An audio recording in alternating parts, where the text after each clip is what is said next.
ज्योति जोत। श्री गुरु नानक देव जी का धनासरी राग विच बड़ा पावन बचन है। सब मैं जोत, जोत है सोए, तिस दै चानण सब मैं चानण होए। गुर साखी जोत प्रगट होए। हरेक इंसान विच जोत दा प्रकाश है। इसे जोत दे प्रकाश तो साडा सारियां दा शरीर, मटीरियलिस्टिक बाडी, ये हर वेले तुरदा फिरदा, दिमाग सोचदा है ते साडी जिंदगी कायम है। अभ्यासी बंदे नूं उतलियां मंजिलां विच इस जोत दे झलके पैणे शुरू हो जांदे ने।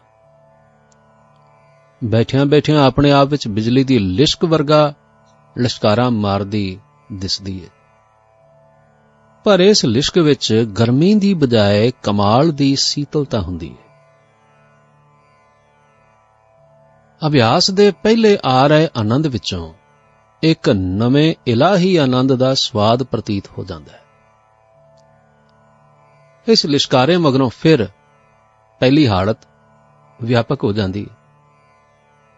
फिर बैठियां बैठियां लिश्कारा आउंदा ते आनंद विचों महा आनंद दा स्वाद चखीदा है।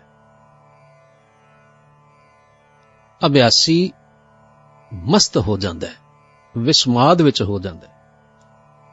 बाहर दी दुनिया वल्लों बेकार आदमी जपदा है, पर अंतर आत्मा विच सुखां दे खजाने खुल जाते हैं। इस अवस्था विच जेकर माता पिता जां इस्त्री जां कोई होर रिश्तेदार आके सदा चुप रहण दा, एकांत विच वेले बैठे रहण दा जां कमकार विच दिल ना लगण दा कारण पुछे तां बड़ा स्वाद आउंदा है।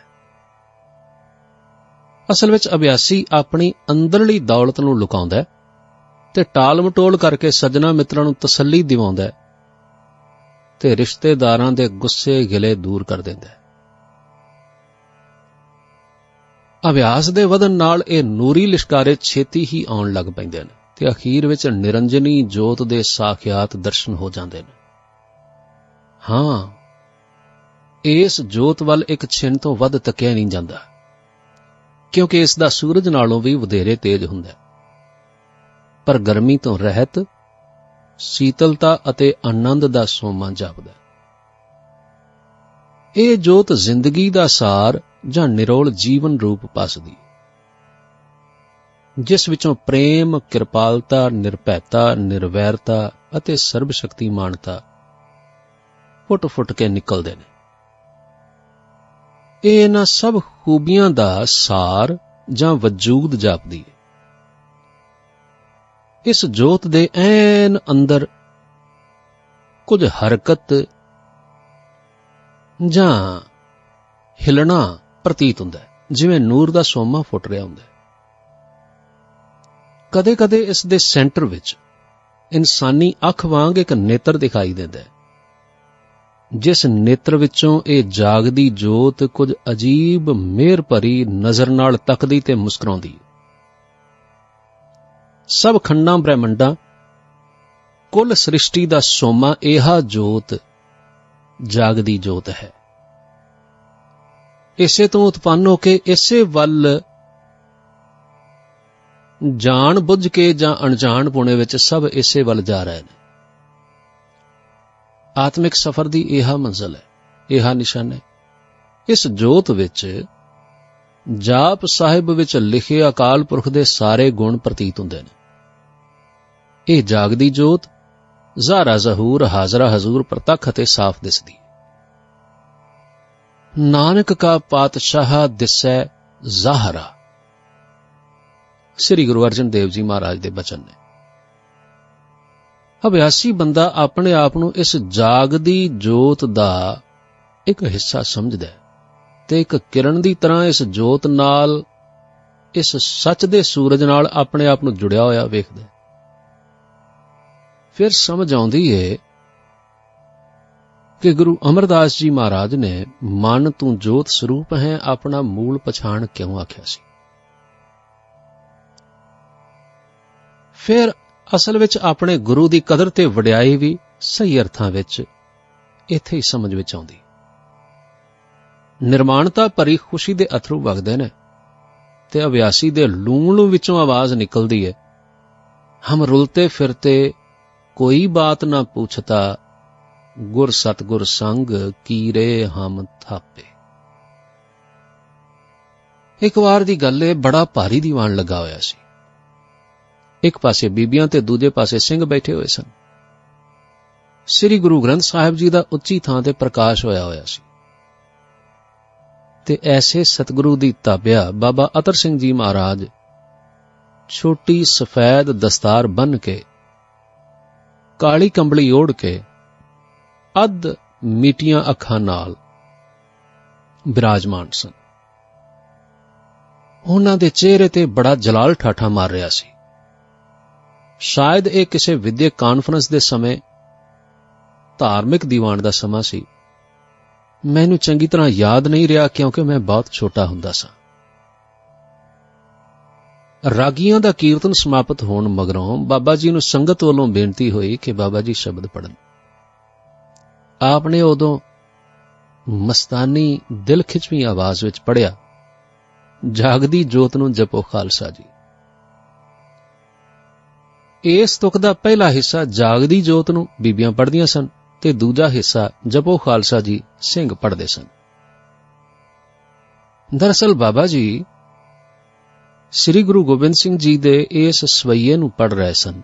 ਜਾਗਤ ਜੋਤ ਜਪੈ ਨਿਸ ਬਾਸੁਰ, ਏਕ ਬਿਨਾ ਮਨ ਨੈਕ ਨਾ ਆਨੈ, ਪੂਰਨ ਪ੍ਰੇਮ ਪ੍ਰਤੀਤ ਸਜੈ ਬ੍ਰਤ, ਗੋਰ ਮੜੀ ਮਟ ਭੂਲ ਨਾ ਮਾਨੈ, ਤੀਰਥ ਦਾਨ ਦਇਆ ਤਪ ਸੰਜਮ, ਏਕ ਬਿਨਾ ਨਹਿ ਏਕ ਪਛਾਨੈ, ਪੂਰਨ ਜੋਤ ਜਗੈ ਘਟ ਮੈਂ, ਤਬ ਖਾਲਸ ਤਾਹੇ ਨ ਖਾਲਸ ਜਾਣੈ।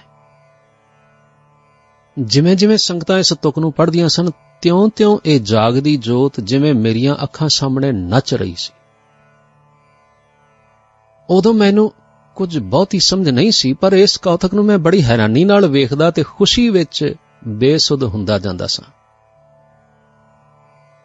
ਇੱਕ ਕੋਨੇ ਵਿੱਚ ਬੈਠਾ ਮੈਂ ਬਾਬਾ ਅਤਰ ਸਿੰਘ ਜੀ ਵੱਲ ਟਿਕਟਿਕੀ ਲਾ ਕੇ ਵੇਖ ਰਿਹਾ ਸਾਂ ਤੇ ਮੇਰੇ ਲੂੰ ਨੂੰ ਇਹ ਵਾਲੀ ਪੰਗਤੀ ਨੂਰੋ ਨੂਰ ਕਰ ਰਹੀ ਸੀ।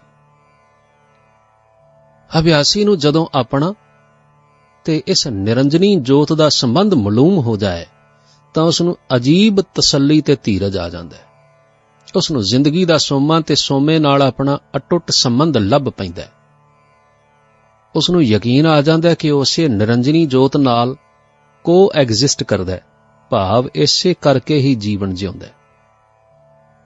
ਉਸ ਜੀਵਨ ਰੂਪ ਨਿਰੰਜਨੀ ਜੋਤ ਦੇ ਸਾਹਮਣੇ ਖਲੋ ਕੇ ਵਿਗਸਦਾ ਤੇ ਫਿਰ ਮਾਣ ਨਾਲ ਕਹਿੰਦਾ, ਨਾ ਉਹ ਮਰਤਾ ਨਾ ਹਮ ਡਰਿਆ, ਨਾ ਉਹ ਬਿਨਸੈ ਨਾ ਹਮ ਕੜਿਆ। ਸ੍ਰੀ ਗੁਰੂ ਅਰਜਨ ਦੇਵ ਜੀ ਮਹਾਰਾਜ ਦੇ ਇਹ ਬਚਨ ਆਸਾ ਰਾਗ ਵਿੱਚ ਸ੍ਰੀ ਗੁਰੂ ਗ੍ਰੰਥ ਸਾਹਿਬ ਜੀ ਦੇ ਪੰਨਾ 391 ਤੇ ਦਰਜ ਨੇ। ਫਿਰ ਅਭਿਆਸੀ ਨੂੰ ਪਤਾ ਲੱਗ ਜਾਂਦਾ ਹੈ ਕਿ ਸਰੀਰ ਛੱਡਣ ਮਗਰੋਂ ਉਸ ਨੇ ਇਸੇ ਨਿਰੰਜਨੀ ਜੋਤ ਵਿੱਚ ਇੱਕ ਕਿਰਨ ਦੀ ਤਰ੍ਹਾਂ ਸਮਾ ਜਾਣਾ ਤੇ ਉਹ ਕਦੀ-ਕਦੀ ਆਪਣੇ ਆਪ ਨੂੰ ਇਸ ਨਿਰੰਜਨੀ ਜੋਤ ਵਿੱਚ ਅਲੋਪ ਕਰਕੇ ਇਸ ਜੀਵਨ ਵਿੱਚ ਮਰਨ ਤੋਂ ਬਾਅਦ ਦੀ ਹਾਲਤ ਦਾ ਤਜਰਬਾ ਕਰਦਾ ਹੈ। ਮੌਤ ਉਸ ਨੂੰ ਹੁਣ ਹਨੇਰਾ ਘੁੱਪ ਨਹੀਂ ਲੱਗਦੀ, ਸਗੋਂ ਹਮੇਸ਼ਾ ਜ਼ਿੰਦਗੀ ਦਾ ਵਸੀਲਾ ਜਾਪਦੀ ਹੈ। ਭਗਤ ਕਬੀਰ ਸਾਹਿਬ ਸੱਚ ਆਖਦੇ ਨੇ, ਕਬੀਰ ਜਿਸ ਮਰਨੇ ਤੇ ਜਗ ਡਰੈ, ਮੇਰਾ ਮਨ ਆਨੰਦ, ਮਰਨੇ ਹੀ ਤੇ ਪਾਈਐ ਪੂਰਨ ਪਰਮਾਨੰਦ। ਉਸ ਨੂੰ ਮੌਤ ਦਾ ਦਿਨ ਬੜਾ ਸ਼ੁਭ ਦਿਹਾੜਾ ਤੇ ਸ਼ਗਨਾਂ ਵਾਲਾ ਤੇ ਕਰਮਾਂ ਵਾਲਾ ਮੁਬਾਰਕ ਦਿਨ ਲੱਗਦਾ ਹੈ। ਜਿਵੇਂ ਗੁਰੂ ਨਾਨਕ ਦੇਵ ਜੀ ਆਖਦੇ ਨੇ, ਸੰਬਤ ਸਾਹਾ ਲਿਖਿਆ ਮਿਲ ਕਰ ਪਾਵੋ ਤੇਲ, ਦੇਹੋ ਸੱਜਣ ਅਸੀਸੜੀਆਂ ਜਿਉ ਹੋਵੈ ਸਾਹਿਬ ਸਿਉ ਮੇਲ, ਘਰ ਘਰ ਇਹੋ ਪਾਹੁਚਾ ਸਦੜੇ ਨਿਤ ਪਵਨ, ਸਦਨ ਹਾਰਾ ਸਿਮਰੀਐ ਨਾਨਕ ਸੇ ਦੇਹ ਆਵਨ। ਆਮ ਤੌਰ ਤੇ ਜੋਤੀ ਜੋਤ ਮਿਲ ਜਾਣ ਦਾ ਮਤਲਬ ਸਰੀਰ ਛੱਡ ਜਾਣਾ ਜਾਂ ਮਰ ਜਾਣਾ ਸਮਝਿਆ ਜਾਂਦਾ। ਪਰ ਅਭਿਆਸੀ ਇਸ ਸਰੀਰ ਵਿੱਚ ਰਹਿੰਦਿਆਂ ਹੀ ਜੋਤੀ ਵਿੱਚ ਜੋਤ ਮਿਲਣ ਦਾ ਆਨੰਦ ਹਾਸਲ ਕਰਦਾ ਹੈ। ਆਪ ਜੀਵਨ ਮੁਕਤ ਹੋ ਕੇ ਪਰਉਪਕਾਰ ਵਿੱਚ ਬਾਕੀ ਦਾ ਸਰੀਰਕ ਜੀਵਨ ਬਿਤਾਉਂਦਾ ਹੈ ਤੇ ਅੰਦਰਲੀ ਜਗ ਦੀ ਜੋਤ ਨਾਲ ਅਨੇਕਾਂ ਬੁਝੀਆਂ ਹੋਈਆਂ ਜੋਤਾਂ ਨੂੰ ਜਗਾਉਂਦਾ ਹੈ ਤੇ ਫਿਰ ਟਿਮਟਿਮਾਉਂਦੀਆਂ ਜੋਤਾਂ ਨੂੰ ਪ੍ਰਕਾਸ਼ਮਾਨ ਬਣਾ ਦਿੰਦਾ ਹੈ। ਸਮਾਂ ਆਉਣ ਤੇ ਖੁਦ ਇਸੇ ਜੋਤ ਵਿੱਚ ਅਸਲ ਅਰਥਾਂ ਵਿੱਚ ਲੀਨ ਹੋ ਜਾਂਦਾ ਹੈ। ਜਿਵੇਂ ਮਹਾਰਾਜ ਗੁਰੂ ਅਰਜਨ ਦੇਵ ਜੀ ਫਰਮਾਨ ਕਰਦੇ ਨੇ, ਜਿਉਂ ਜਲ ਮੈਂ ਜਲ ਆਏ ਖਟਾਨਾ, ਤਿਉਂ ਜੋਤੀ ਸੰਗ ਜੋਤ ਸਮਾਨਾ, ਮਿਟ ਗਏ ਗਵਨ ਪਾਏ ਬਿਸਰਾਮ, ਨਾਨਕ ਪ੍ਰਭ ਕੈ ਸਦ ਕੁਰਬਾਨ। ਦੀ ਐਲੀਮੈਂਟਸ ਆਫ ਮੈਟਾਫਿਜ਼ਿਕਸ ਵਿੱਚ ਪਾਲ ਡਸਨ ਇਸ ਤਰ੍ਹਾਂ ਵਰਣਨ ਕਰਦਾ ਹੈ, ਸੰਸਾਰ ਵਿੱਚ ਨਾ ਤੇ ਸੂਰਜ, ਨਾ ਤਾਰੇ, ਨਾ ਬਿਜਲੀ, ਨਾ ਧਰਤੀ ਦੀ ਅੱਗ ਆਪਣੇ ਆਪ ਚਮਕਦੀ ਏ। ਇਹ ਸਾਰਾ ਕੁਝ ਉਸ ਰੌਸ਼ਨ ਪ੍ਰਕਾਸ਼ ਪਰਮ ਆਤਮਾ ਦੇ ਪ੍ਰਤਾਪ ਨਾਲ ਚਮਕ ਰਹੀਆਂ ਨੇ। ਉਸ ਰੌਸ਼ਨੀ ਤੋਂ ਲੈ ਕੇ ਸਾਰਾ ਸੰਸਾਰ ਰੌਸ਼ਨ ਹੈ।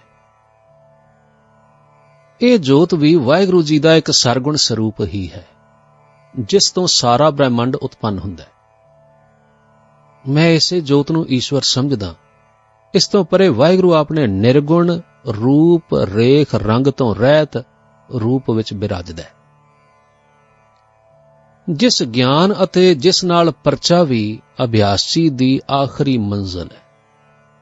ਅਭਿਆਸੀ ਇਸ ਨਿਰਗੁਣ ਸਰੂਪ ਨੂੰ ਅਨੁਭਵ ਕਰਦਾ ਹੈ ਤੇ ਇਸ ਵਿੱਚ ਲੀਨ ਹੁੰਦਾ ਹੁੰਦਾ ਇੱਕ ਦਿਨ ਇਸ ਸਤ ਚਿੱਤ ਆਨੰਦ ਸਰੂਪ ਦਾ ਵਾਸੀ ਹੋ ਜਾਂਦਾ ਹੈ।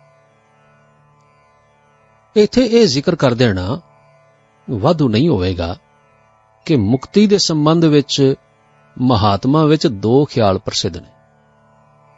ਕਈ ਆਖਦੇ ਨੇ ਮੁਕਤੀ ਤਾਂ ਚੇਤਨਤਾ ਤੋਂ ਰਹਿਤ ਅਵਸਥਾ ਹੈ, ਜਿਹਨੂੰ ਅਸੀਂ ਅੰਗਰੇਜ਼ੀ ਵਿੱਚ ਸਟੇਟ ਆਫ ਨੋ ਕੌਨਸ਼ੀਅਸਨੈਸ ਕਹਿੰਦੇ ਹਾਂ। ਜਾਂ ਫਿਰ ਕਈ ਆਖਦੇ ਨੇ ਮੁਕਤੀ ਤਾਂ ਇੱਕ ਹੱਦ ਦਰਜੇ ਦੀ ਚੇਤਨਤਾ ਹੈ, ਭਾਵ ਵਾਸਟਲੀ ਐਨਹਾਂਸਡ ਕੌਨਸ਼ੀਅਸਨੈਸ, ਇਹ ਵਾਲੀ ਅਵਸਥਾ ਹੈ। ਹਾਂ, ਪੂਰਨ ਅਭਿਆਸੀ ਇਹਨਾਂ ਦੋਹਾਂ ਅਵਸਥਾਵਾਂ ਨੂੰ ਚੰਗੀ ਤਰ੍ਹਾਂ ਸਮਝਦਾ ਤੇ ਦੋਹਾਂ ਦੀ ਸੱਚਾਈ ਤੋਂ ਜਾਣੂ ਹੁੰਦਾ। ਜਿਵੇਂ ਗੁਰੂ ਜੀ ਨੇ ਆਖਿਆ, ਸਰਗੁਣ ਨਿਰਗੁਣ ਨਿਰੰਕਾਰ ਸੁਨ ਸਮਾਧੀ ਆਪ, ਆਪਨ ਕੀਆ ਨਾਨਕਾ ਆਪੇ ਹੀ ਫਿਰ ਜਾ। ਆਪੇ ਆਪ ਸੱਚ ਦੀ ਆਖਰੀ ਟੀਸੀ ਤੇ ਚੜ੍ਹ ਕੇ ਸ੍ਰੀ ਕ੍ਰਿਸ਼ਨ ਜੀ ਮਹਾਰਾਜ ਨੇ ਮੈਂ ਹੀ ਮੈਂ ਕਿਹਾ। ਵੇਦਾਂਤ ਦੀ ਆਖਰੀ ਖੋਜ ਦਾ ਸਿੱਟਾ ਵੀ ਮੈਂ ਹੀ ਮੈਂ ਹੈ ਅਤੇ ਮਨਸੂਰ ਅਤੇ ਸੂਫੀ ਮਤ ਨੇ ਵੀ ਇਬਾਦਤ ਦੀ ਆਖਰੀ ਮੰਜ਼ਿਲ ਅਨਲ ਹੱਕ ਜਾਂ ਮੈਂ ਹੀ ਅਟਲ ਸਚਾਈ ਹਾਂ, ਇਹ ਗੱਲ ਹੀ ਆਖੀ ਹੈ। ਇਸ ਦੇ ਉਲਟ ਹਜ਼ਰਤ ਈਸਾ ਮਸੀਹ, ਹਜ਼ਰਤ ਮੁਹੰਮਦ ਸਾਹਿਬ ਜੀ, ਭਗਤ ਕਬੀਰ ਸਾਹਿਬ ਜੀ ਅਤੇ ਹੋਰ ਅਨੇਕਾਂ ਮਹਾਂਪੁਰਖਾਂ ਨੇ ਸੱਚ ਨੂੰ ਤੂੰ ਹੀ ਤੂੰ ਦੇ ਲਫ਼ਜ਼ਾਂ ਵਿੱਚ ਵਰਣਨ ਕੀਤਾ। ਇਹ ਦੋਵੇਂ ਕਥਨ ਮੈਂ ਹੀ ਮੈਂ ਅਤੇ ਤੂੰ ਹੀ ਤੂੰ ਭਾਵੇਂ ਪ੍ਰਤੱਖ ਤੌਰ ਤੇ ਇੱਕ ਦੂਜੇ ਦੇ ਉਲਟ ਪ੍ਰਤੀਤ ਹੁੰਦੇ ਨੇ, ਪਰ ਅਸਲ ਵਿੱਚ ਇੱਕੋ ਹੀ ਤਜਰਬੇ ਦੇ ਵੱਖ-ਵੱਖ ਖਿਆਲ ਨੇ, ਇੱਕੋ ਹੀ ਸੱਚਾਈ ਦੇ ਵੱਖ-ਵੱਖ ਬਿਆਨ ਕਰਨ ਦਾ ਤਰੀਕਾ ਹੈ। ਮੇਰੇ ਖਿਆਲ ਵਿੱਚ ਸੱਚ ਨੂੰ ਬਿਆਨ ਕਰਨ ਦੇ ਇਹ ਦੋਵੇਂ ਤਰੀਕੇ ਆਮ ਬੰਦੇ ਲਈ ਭੁਲੇਖੇ ਵਾਲੇ ਹੋ ਸਕਦੇ ਨੇ ਅਤੇ ਅਭਿਆਸੀ ਇਹਨਾਂ ਕਰਕੇ ਤਕੜੇ ਭੁਲੇਖੇ ਵਿੱਚ ਪਿਆ ਰਹਿੰਦਾ ਹੈ। ਪਰ ਅਭਿਆਸ ਵਿੱਚ ਜਦੋਂ ਸੱਚ ਨਾਲ ਇੱਕਮਿਕ ਹੋ ਜਾਂਦਾ ਹੈ ਤਾਂ ਉਹ ਬੜੀ ਆਸਾਨੀ ਨਾਲ ਇਹਨਾਂ ਦੋਹਾਂ ਕਥਨਾਂ ਦੀ ਉਣਤਾਈ ਤੋਂ ਜਾਣੂ ਹੋ ਜਾਂਦਾ ਹੈ। ਉੱਥੇ ਨਾ ਤੇ ਤੂੰ ਹੀ ਤੂੰ ਹੈ ਤੇ ਨਾ ਹੀ ਮੈਂ ਰਹਿਣਾ, ਸਗੋਂ ਇੱਕ ਬਿਆਨ ਤੋਂ ਬਾਹਰ ਅਕਥ ਕਰਨ ਵਾਲੀ ਅਵਸਥਾ ਦਾ ਰੰਗ ਮਾਣੀਦਾ, ਜਿਹੜੀ ਗੂੰਗੇ ਦੇ ਮਠਿਆਈ ਖਾਣ ਵਾਂਗ ਇਨਸਾਨੀ ਬੋਲੀ ਵਿੱਚ ਪੂਰੇ ਤੌਰ ਤੇ ਦੱਸਣੀ ਅਸੰਭਵ ਹੈ। ਸੱਚ ਦੀ ਪ੍ਰਾਪਤੀ ਇੱਕ ਆਤਮਿਕ ਤਜਰਬਾ ਹੈ, ਜਿਹਦਾ ਚੰਗੇ ਤੋਂ ਚੰਗਾ ਬਿਆਨ ਵੀ ਅਪੂਰਨ ਹੀ ਰਹੇਗਾ। ਅਤੇ ਬਿਆਨ ਉਦੋਂ ਤੱਕ ਹੀ ਸੰਭਵ ਹੈ ਜਦੋਂ ਤੱਕ ਬਿਆਨ ਕਰਨ ਵਾਲੀ ਚੀਜ਼ ਨਾਲੋਂ ਵੱਖਰਾ ਤੇ ਪਰਾਂ ਹੋਵੇ। ਜਦੋਂ ਬਿਆਨ ਕਰਨ ਵਾਲੀ ਚੀਜ਼ ਹੀ ਬਣ ਜਾਏ ਤਾਂ ਫਿਰ ਠੀਕ ਬਿਆਨ ਕਰਨਾ ਅਸੰਭਵ ਹੋ ਜਾਂਦਾ ਹੈ। ਬਿਆਨ ਕੌਣ ਕਰੇ ਤੇ ਕਿਸ ਦਾ ਬਿਆਨ ਕਰੇ? ਇਸ ਵਾਸਤੇ ਸੱਚ ਦੀਆਂ ਸਭ ਦੱਸੀਆਂ ਗਈਆਂ ਸਿਫਤਾਂ ਜਾਂ ਲੱਛਣ ਸੱਚ ਦੀ ਅੰਤਿਮ ਅਸਲੀਅਤ ਤੋਂ ਉਰੇ ਹਾਲਤਾਂ ਵਿੱਚੋਂ ਬਿਆਨ ਕਰਨ ਦਾ ਯਤਨ ਨੇ ਅਤੇ ਸੱਚ ਦੀ ਪੂਰਨ ਤਸਵੀਰ ਨਹੀਂ ਨੇ। ਗੁਰਬਾਣੀ ਵਿੱਚ ਇਸ ਸੰਬੰਧੀ ਕਈ ਮਹਾਵਾਕ ਦਰਜ ਕੀਤੇ ਗਏ ਨੇ, ਤਾਂ ਕਿ ਗਤਮਿਤ ਕਹੀ ਨਾ ਜਾਏ, ਦੂਸਰ ਹੋਏ ਤਾਂ ਸੋਝੀ ਪਾਏ। ਗੌੜੀ ਮਹਿਲਾ 5 ਸ੍ਰੀ ਸੁਖਮਣੀ ਸਾਹਿਬ। ਅਥਵਾ ਅਤੁੱਲ ਕਿਉਂ ਤੋਲਿਆ ਜਾਏ, ਦੂਜਾ ਹੋਏ ਤਾਂ ਸੋਝੀ ਪਾਏ, ਸ੍ਰੀ ਗੁਰੂ ਅਰਜਨ ਦੇਵ ਜੀ ਮਹਾਰਾਜ। ਤੇ ਜਾਂ ਫਿਰ ਤਿਸ ਤੇ ਦੂਜਾ ਨਾਹੀਂ ਕੋਏ, ਤਿਸ ਦੀ ਕੀਮਤ ਕਿਕੂ ਹੋਏ। ਮੈਂ ਅਤੇ ਤੂੰ ਇਹ ਦੋਵੇਂ ਲਫ਼ਜ਼ ਹੀ ਸਾਪੇਖ ਨੇ, ਭਾਵ ਰਿਲੇਟਿਵ ਟਰਮਸ ਨੇ। ਮੈਂ ਤਦੋਂ ਹੋ ਸਕਦਾ ਜਦੋਂ ਮੁਕਾਬਲੇ ਵਿੱਚ ਕੋਈ ਤੂੰ ਹੋਵੇ, ਤੇ ਤੂੰ ਤਾਂ ਹੋ ਸਕਦਾ ਜਦੋਂ ਕਿਤੇ ਕੋਈ ਮੈਂ ਹੋਵੇ। ਪਰ ਸਿਮਰਨ ਅਭਿਆਸ ਦੀ ਉੱਪਰਲੀ ਅਵਸਥਾ ਵਿੱਚ ਉੱਥੇ ਪਹੁੰਚ ਜਾਈਦਾ ਜਿੱਥੇ ਮੈਂ ਤੇ ਤੂੰ ਦੀਆਂ ਹਾਲਤਾਂ ਨੀਵੀਆਂ ਰਹਿ ਜਾਂਦੀਆਂ ਨੇ। ਸਾਰੀ ਕੁਦਰਤ, ਸਾਰਾ ਬ੍ਰਹਿਮੰਡ ਇੱਕੋ ਹੀ ਚੀਜ਼ ਦਾ ਰੂਪ ਨਜ਼ਰ ਆਉਂਦਾ ਹੈ। ਇਹ ਅਵਸਥਾ ਨਾ ਮੈਂ ਹੀ ਮੈਂ ਅਤੇ ਨਾ ਤੂੰ ਹੀ ਤੂੰ ਦੀ ਹੈ। ਇਸ ਅਵਸਥਾ ਨੂੰ ਮੇਰੀ ਸਮਝ ਵਿੱਚ ਆਪੇ ਆਪ ਦੀ ਅਵਸਥਾ ਕਹਿਣਾ ਸਭ ਤੋਂ ਚੰਗਾ ਤੇ ਸਹੀ ਬਿਆਨ ਕਰਨਾ। ਜਿਵੇਂ ਸ੍ਰੀ ਗੁਰੂ ਅਰਜਨ ਦੇਵ ਜੀ ਫਰਮਾਨ ਕਰਦੇ ਨੇ, ਆਪ ਉਪਦੇਸ਼ੈ ਸਮਝੈ ਆਪ, ਨਾਨਕ ਕਾ ਪ੍ਰਭ ਆਪੇ ਆਪ। ਜਾਂ ਫਿਰ ਸਰਗੁਣ ਨਿਰਗੁਣ ਨਿਰੰਕਾਰ ਸੁਣ ਸਮਾਧੀ ਆਪ, ਆਪਨ ਕੀਆ ਨਾਨਕਾ ਆਪੇ ਹੀ ਫਿਰ ਜਾਪ। ਜਾਂ ਸ੍ਰੀ ਗੁਰੂ ਨਾਨਕ ਦੇਵ ਜੀ ਇਸ ਤਰ੍ਹਾਂ ਫਰਮਾਨ ਕਰਦੇ ਨੇ, ਆਪੇ ਕੰਡਾ ਤੋਲ ਤਰਾਜ਼ੀ, ਆਪੇ ਤੋਲਣ ਹਾਰਾ, ਆਪੇ ਦੇਖੈ ਆਪੇ ਬੂਝੈ, ਆਪੇ ਹੈ ਵਣਜਾਰਾ। ਇੱਕ ਆਮ ਆਦਮੀ ਵੇਦਾਂਤ ਪੜ੍ਹ ਕੇ ਮੈਂ ਹੀ ਮੈਂ ਦੇ ਬੜੇ ਉਲਟੇ ਅਰਥ ਕੱਢ ਸਕਦਾ ਹੈ। ਉਸ ਦੀ ਹਉਮੈ ਜਾਂ ਇਨਸਾਨੀ ਮੈਂ ਸਗੋਂ ਹੋਰ ਜ਼ੋਰਦਾਰ ਹੋ ਜਾਏਗੀ। ਉਸ ਦੀ ਹਉਮੈ ਖੁਦ ਹੀ ਮਰਨ ਦੀ ਥਾਂ ਤੇ ਸਗੋਂ ਵਧੇਰੇ ਚਮਕ ਪੈਂਦੀ ਹੈ। ਮੇਰੇ ਇੱਕ ਪਰਮ ਮਿੱਤਰ ਨੇ ਦੱਸਿਆ ਕਿ ਇੱਕ ਅਭਿਆਸੀ ਸੋਹੰਗ ਦਾ ਪਾਠ ਕਰਿਆ ਕਰਦਾ ਸੀ। ਉਸ ਦੀ ਹਉਮੈ ਬੜੀ ਵੱਧ ਗਈ, ਇੱਥੋਂ ਤੱਕ ਕਿ ਉਸ ਨੂੰ ਇਸ ਤਰ੍ਹਾਂ ਪ੍ਰਤੀਤ ਹੋਇਆ ਕਰੇ ਕਿ ਜਿਵੇਂ ਉਸ ਦਾ ਬਦਨ ਫਟ ਰਿਹਾ, ਅੰਦਰ ਅਸ਼ਾਂਤੀ ਦੀ ਅੱਗ ਲੱਗੀ ਹੋਈ ਹੈ। ਇਸ ਦਸ਼ਾ ਤੋਂ ਉਹ ਅਭਿਆਸੀ ਖੁਦ ਬੜਾ ਔਖਾ ਸੀ। ਜਿਸ ਮੈਂ ਦੀ ਤਰਫ ਸ੍ਰੀ ਕ੍ਰਿਸ਼ਨ ਜੀ ਮਹਾਰਾਜ ਦਾ ਜਾਂ ਵੇਦਾਂਤ ਦਾ ਇਸ਼ਾਰਾ ਹੈ, ਉਹ ਹਉਮੈ ਤੋਂ ਰਹਿਤ ਆਤਮਾ ਦੀ ਆਤਮਾ ਪਰਮ ਆਤਮਾ ਹੈ, ਜਿਸ ਦਾ ਅਸਲੀ ਗਿਆਨ ਸੌਖੀ ਤੇ ਮਾਮੂਲੀ ਗੱਲ ਨਹੀਂ। ਜਦੋਂ ਆਤਮਾ ਦੇ ਅੰਦਰ ਆਪਣੇ ਮੂਲ ਪਰਮਾਤਮਾ ਦਾ ਗਿਆਨ ਹੋ ਜਾਏ ਤਾਂ ਭਾਵੇਂ ਮੈਂ ਹੀ ਮੈਂ ਤੇ ਭਾਵੇਂ ਤੂੰ ਹੀ ਤੂੰ, ਜੋ ਮਰਜ਼ੀ ਆਖੋ, ਇਹਨਾਂ ਲਫ਼ਜ਼ਾਂ ਦੇ ਪਿੱਛੇ ਇਸ਼ਾਰਾ ਸਦਾ ਉਸ ਹਸਤੀ ਵੱਲ ਹੋਵੇਗਾ ਜੋ ਸਾਰੀ ਸ੍ਰਿਸ਼ਟੀ ਦਾ ਮੂਲ ਹੈ। ਪਰ ਇਸ ਗਿਆਨ ਦੇ ਉਪਜਣ ਤੋਂ ਪਹਿਲਾਂ ਮੈਂ ਹੀ ਮੈਂ ਕਹਿਣ ਨਾਲ ਅਭਿਆਸੀ ਨੂੰ ਹਮੇਸ਼ਾ ਭੁਲੇਖੇ ਲੱਗਦੇ ਰਹਿੰਦੇ ਨੇ।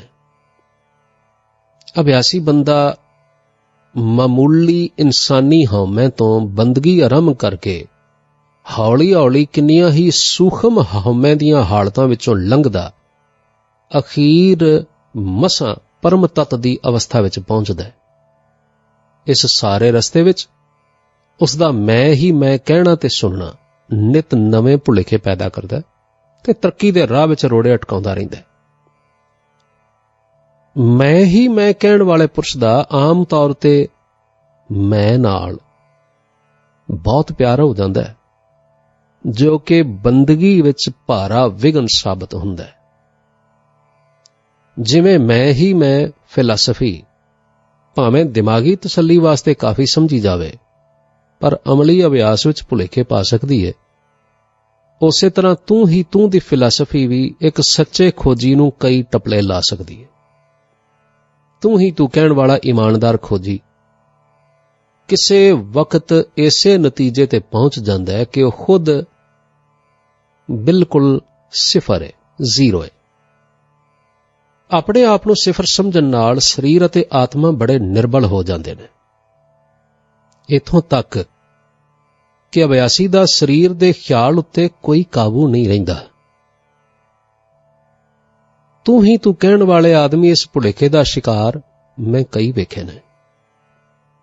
ਉਹਨਾਂ ਦਾ ਸਵੈ ਭਰੋਸਾ ਬਹੁਤ ਘਟ ਜਾਂਦਾ, ਜਿਸ ਕਰਕੇ ਉਹਨਾਂ ਦੀ ਜ਼ਿੰਦਗੀ ਅਤੇ ਕਾਰੋਬਾਰ ਉੱਤੇ ਬੜਾ ਬੁਰਾ ਅਸਰ ਪੈਂਦਾ।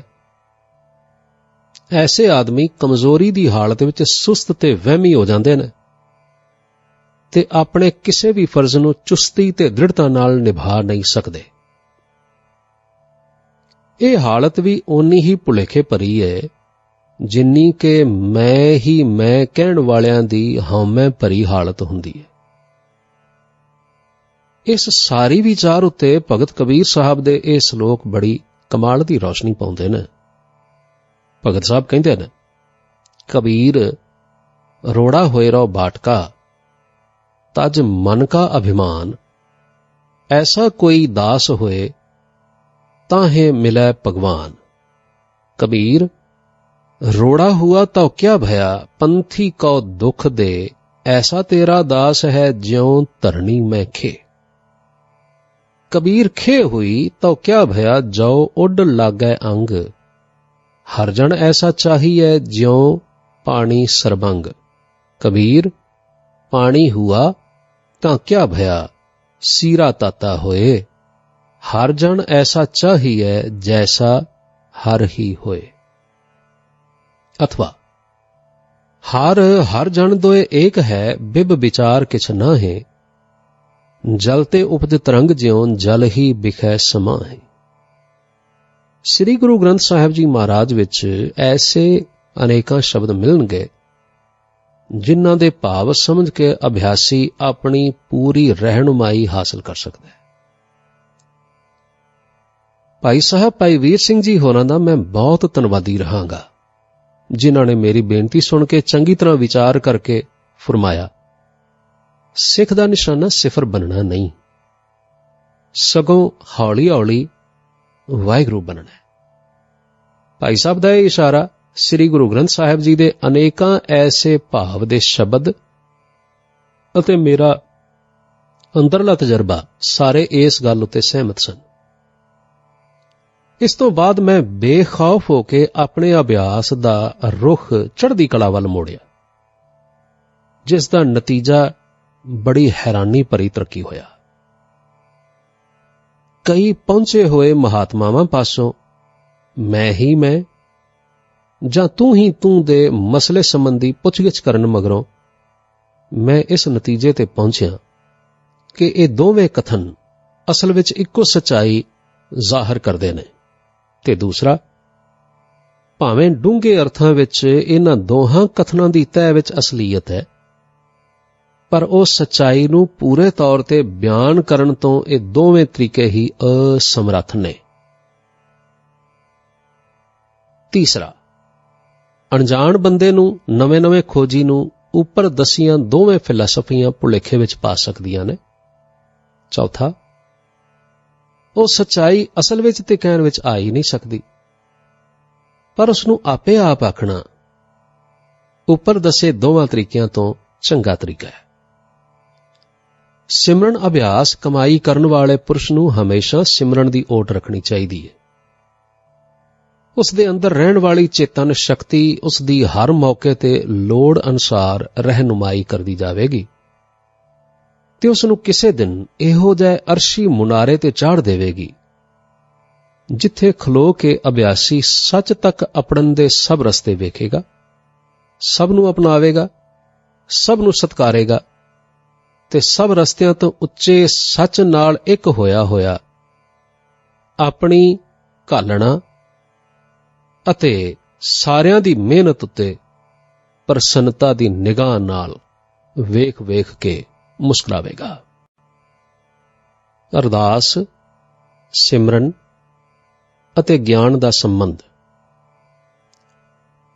ਹਿੰਦੂ ਫਿਲਾਸਫੀ ਅਨੁਸਾਰ ਸੱਚ ਦੀ ਪ੍ਰਾਪਤੀ ਵਾਸਤੇ ਕਰਮ ਯੋਗ, ਭਗਤੀ ਯੋਗ ਤੇ ਗਿਆਨ ਯੋਗ ਤਿੰਨੇ ਰਸਤੇ ਨੇ। ਪਰ ਅਸਲ ਵਿੱਚ ਇਹ ਤਿੰਨੇ ਕੋਈ ਵੱਖ-ਵੱਖ ਰਸਤੇ ਨਹੀਂ, ਸਗੋਂ ਇੱਕੋ ਹੀ ਰਸਤਾ ਹੈ। ਭਗਤੀ ਭਾਵ ਪੈਦਾ ਹੋਣ ਨਾਲ ਸ਼ੁਭ ਕਰਮ ਵੱਧਦੇ ਨੇ।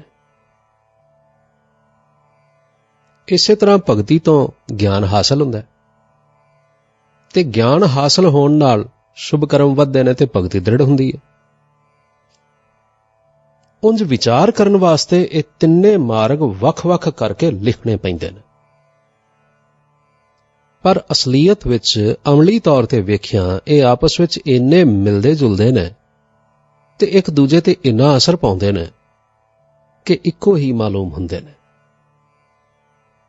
ਜਿਸ ਤਰ੍ਹਾਂ ਕਰਮ ਯੋਗ, ਭਗਤੀ ਯੋਗ, ਗਿਆਨ ਯੋਗ ਅਸਲ ਵਿੱਚ ਇੱਕੋ ਜੀਵਨ ਦੇ ਵੱਖ-ਵੱਖ ਪਹਿਲੂ ਨੇ ਜਾਂ ਇੱਕੋ ਜੀਵਨ ਦੀਆਂ ਵੱਖ-ਵੱਖ ਹਾਲਤਾਂ ਨੇ, ਉਸੇ ਤਰ੍ਹਾਂ ਅਰਦਾਸ, ਸਿਮਰਨ ਤੇ ਗਿਆਨ ਅਸਲ ਵਿੱਚ ਅਭਿਆਸ ਦੇ ਤਿੰਨ ਵੱਖ-ਵੱਖ ਸਰੂਪ ਨੇ। ਅਰਦਾਸ ਤੋਂ ਸਿਮਰਨ ਵੱਧਦਾ ਤੇ ਪਰਪੱਕ ਹੁੰਦਾ ਹੈ, ਸਿਮਰਨ ਤੋਂ ਗਿਆਨ ਉਪਜਦਾ ਤੇ ਗਿਆਨ ਦੇ ਸ਼ੁੱਧ ਹੋਣ ਨਾਲ ਸਿਮਰਨ ਦ੍ਰਿੜ ਹੁੰਦਾ ਹੈ।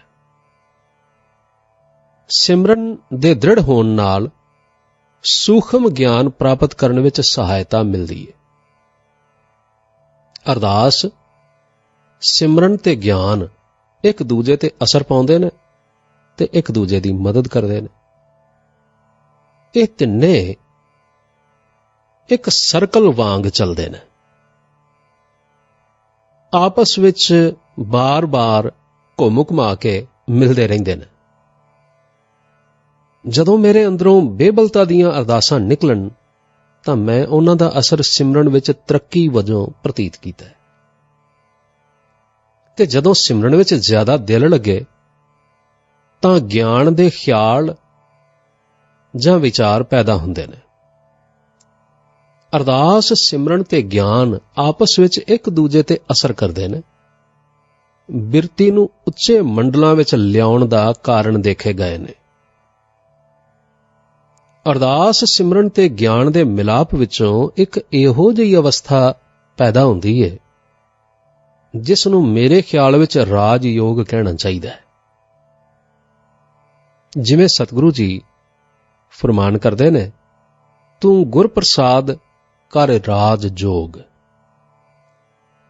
ਇਸ ਅਵਸਥਾ ਵਿੱਚ ਇਨਸਾਨ ਖੁਦ ਮੁਕੰਮਲ ਹੁੰਦਾ ਤੇ ਉਸਦੇ ਸਾਰੇ ਕਰਮ ਵੀ ਮੁਕੰਮਲ ਹੁੰਦੇ ਨੇ। ਗੁਰੂ ਕੇ ਸਿੱਖ ਦਾ ਨਿਸ਼ਾਨਾ ਇਸ ਅਵਸਥਾ ਵਿੱਚ ਖਿੜਦਾ ਹੈ। ਗੁਰੂ ਕਾ ਸਿੱਖ ਆਦਰਸ਼ਕ ਦੁਨੀਆਦਾਰ, ਆਦਰਸ਼ਕ ਭਗਤ ਤੇ ਆਦਰਸ਼ਕ ਗਿਆਨੀ ਹੋਣਾ ਚਾਹੀਦਾ ਹੈ। ਸ੍ਰੀ ਗੁਰੂ ਨਾਨਕ ਦੇਵ ਜੀ ਦੀ ਸਿੱਖਿਆ ਦਾ ਮਨੋਰਥ ਸਾਰੇ ਪੁਰਾਣੇ ਤਰੀਕਿਆਂ ਵਿੱਚੋਂ ਇੱਕ ਨਵਾਂ, ਮੁਕੰਮਲ ਤੇ ਅਮਲੀ ਜੀਵਨ ਰਸਤਾ ਪੈਦਾ ਕਰਨਾ ਸੀ।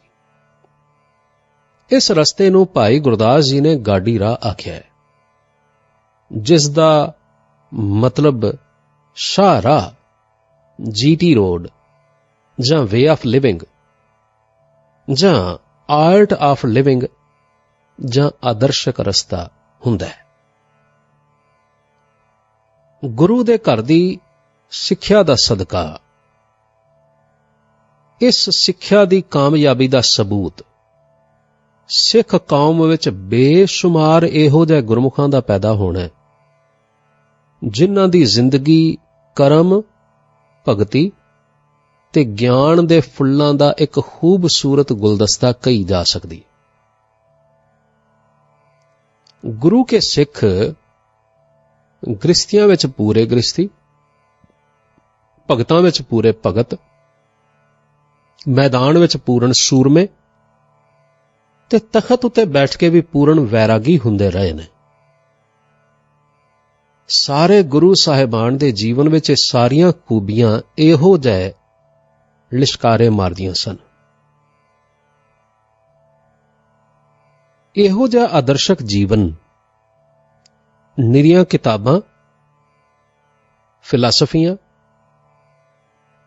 ਜਾਂ ਇੰਟੈਲੈਕਚੁਅਲ ਆਈਡੀਆਜ਼ ਨਾਲ, ਦਿਮਾਗੀ ਵਰਜ਼ਸ਼ਾਂ ਨਾਲ ਪੈਦਾ ਨਹੀਂ ਹੁੰਦਾ। ਇਹ ਤੇ ਸਗੋਂ ਜੀਵਿਆ ਹੀ ਜਾ ਸਕਦਾ ਹੈ। ਇਸ ਜੀਵਨ ਨੂੰ ਪ੍ਰਤੱਖ ਵਿਖਾਉਣ ਵਾਲੀ ਕੇਵਲ ਤੇ ਕੇਵਲ ਇੱਕੋ ਜੁਗਤੀ ਹੈ, ਉਹ ਹੈ ਨਾਮ ਅਭਿਆਸ ਕਮਾਈ। ਇਹ ਕਮਾਈ ਹੀ ਸਾਨੂੰ ਮਨੁੱਖ ਤੋਂ ਦੇਵਤਾ ਬਣਾ ਸਕਦੀ ਹੈ। ਬਗੈਰ ਨਾਮ ਅਭਿਆਸ ਦੀ ਕਮਾਈ ਦੇ ਆਦਰਸ਼ਕ ਜੀਵਨ ਅਸੰਭਵ ਹੈ। ਸਿੱਖ ਕੌਮ ਜਦੋਂ ਤੱਕ ਆਪਣੇ ਜੀਵਨ ਵਿੱਚ ਭਗਤੀ ਭਾਵ ਅਤੇ ਸਿਮਰਨ ਅਭਿਆਸ ਨੂੰ ਵਿਸ਼ੇਸ਼ਤਾ ਨਹੀਂ ਦੇਵੇਗੀ, ਆਪਣੀ ਅਸਲ ਚੜ੍ਹਦੀ ਕਲਾ ਵਿੱਚ ਕਦੇ ਨਹੀਂ ਆ ਸਕਦੀ।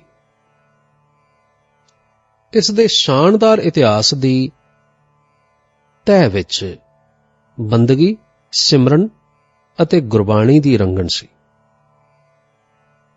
ਸਿਮਰਨ ਅਭਿਆਸ ਕਮਾਈ ਤੋਂ ਅਸਲ ਨਿਸ਼ਕਾਮ ਸੇਵਾ ਅਤੇ ਗੁਰਬਾਣੀ ਦਾ ਮਾਦਾ ਪੈਦਾ ਹੁੰਦਾ ਹੈ, ਜੋ ਕਿ ਕੌਮਾਂ ਦੀ ਜਿੰਦ ਜਾਨ ਹੁੰਦਾ ਹੈ। ਸਾਡੀ ਮੌਜੂਦਾ ਕੌਮੀ ਜ਼ਿੰਦਗੀ ਵਿੱਚ ਸਿਮਰਨ ਅਭਿਆਸ ਕਮਾਈ ਦਾ ਬੜਾ ਘਾਟਾ ਨਜ਼ਰ ਆ ਰਿਹਾ ਹੈ।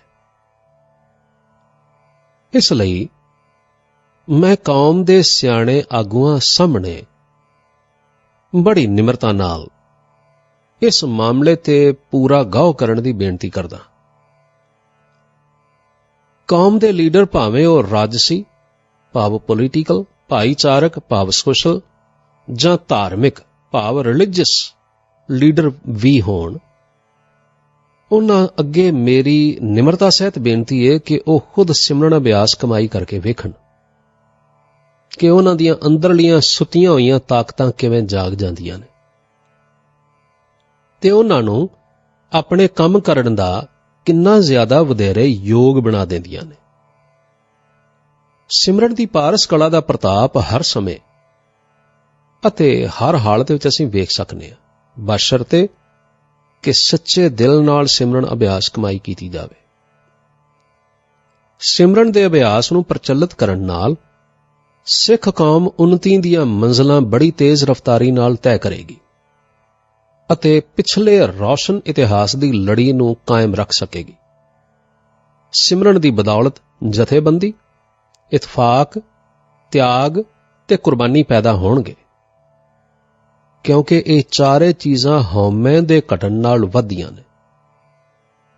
ਹਉਮੈ ਨੂੰ ਘਟਾਉਣ ਵਾਲੀ ਤੇ ਸਰਬ ਸਾਂਝੀ ਜ਼ਿੰਦਗੀ ਦਾ ਚਾਅ ਪੈਦਾ ਕਰਨ ਵਾਲੀ ਚੀਜ਼ ਜਾਂ ਜੁਗਤੀ ਸਿਮਰਨ ਤੋਂ ਵੱਧ ਹੋਰ ਕੋਈ ਨਹੀਂ ਹੋ ਸਕਦੀ। ਸਿਮਰਨ ਦੇ ਆਸਰੇ ਸਿੱਖ ਕੌਮ ਬੇਮੁਥਾਜ, ਬੇਪਰਵਾਹ ਤੇ ਪਾਤਸ਼ਾਹਾਂ ਦੀ ਪਾਤਸ਼ਾਹ ਬਣ ਸਕਦੀ ਹੈ।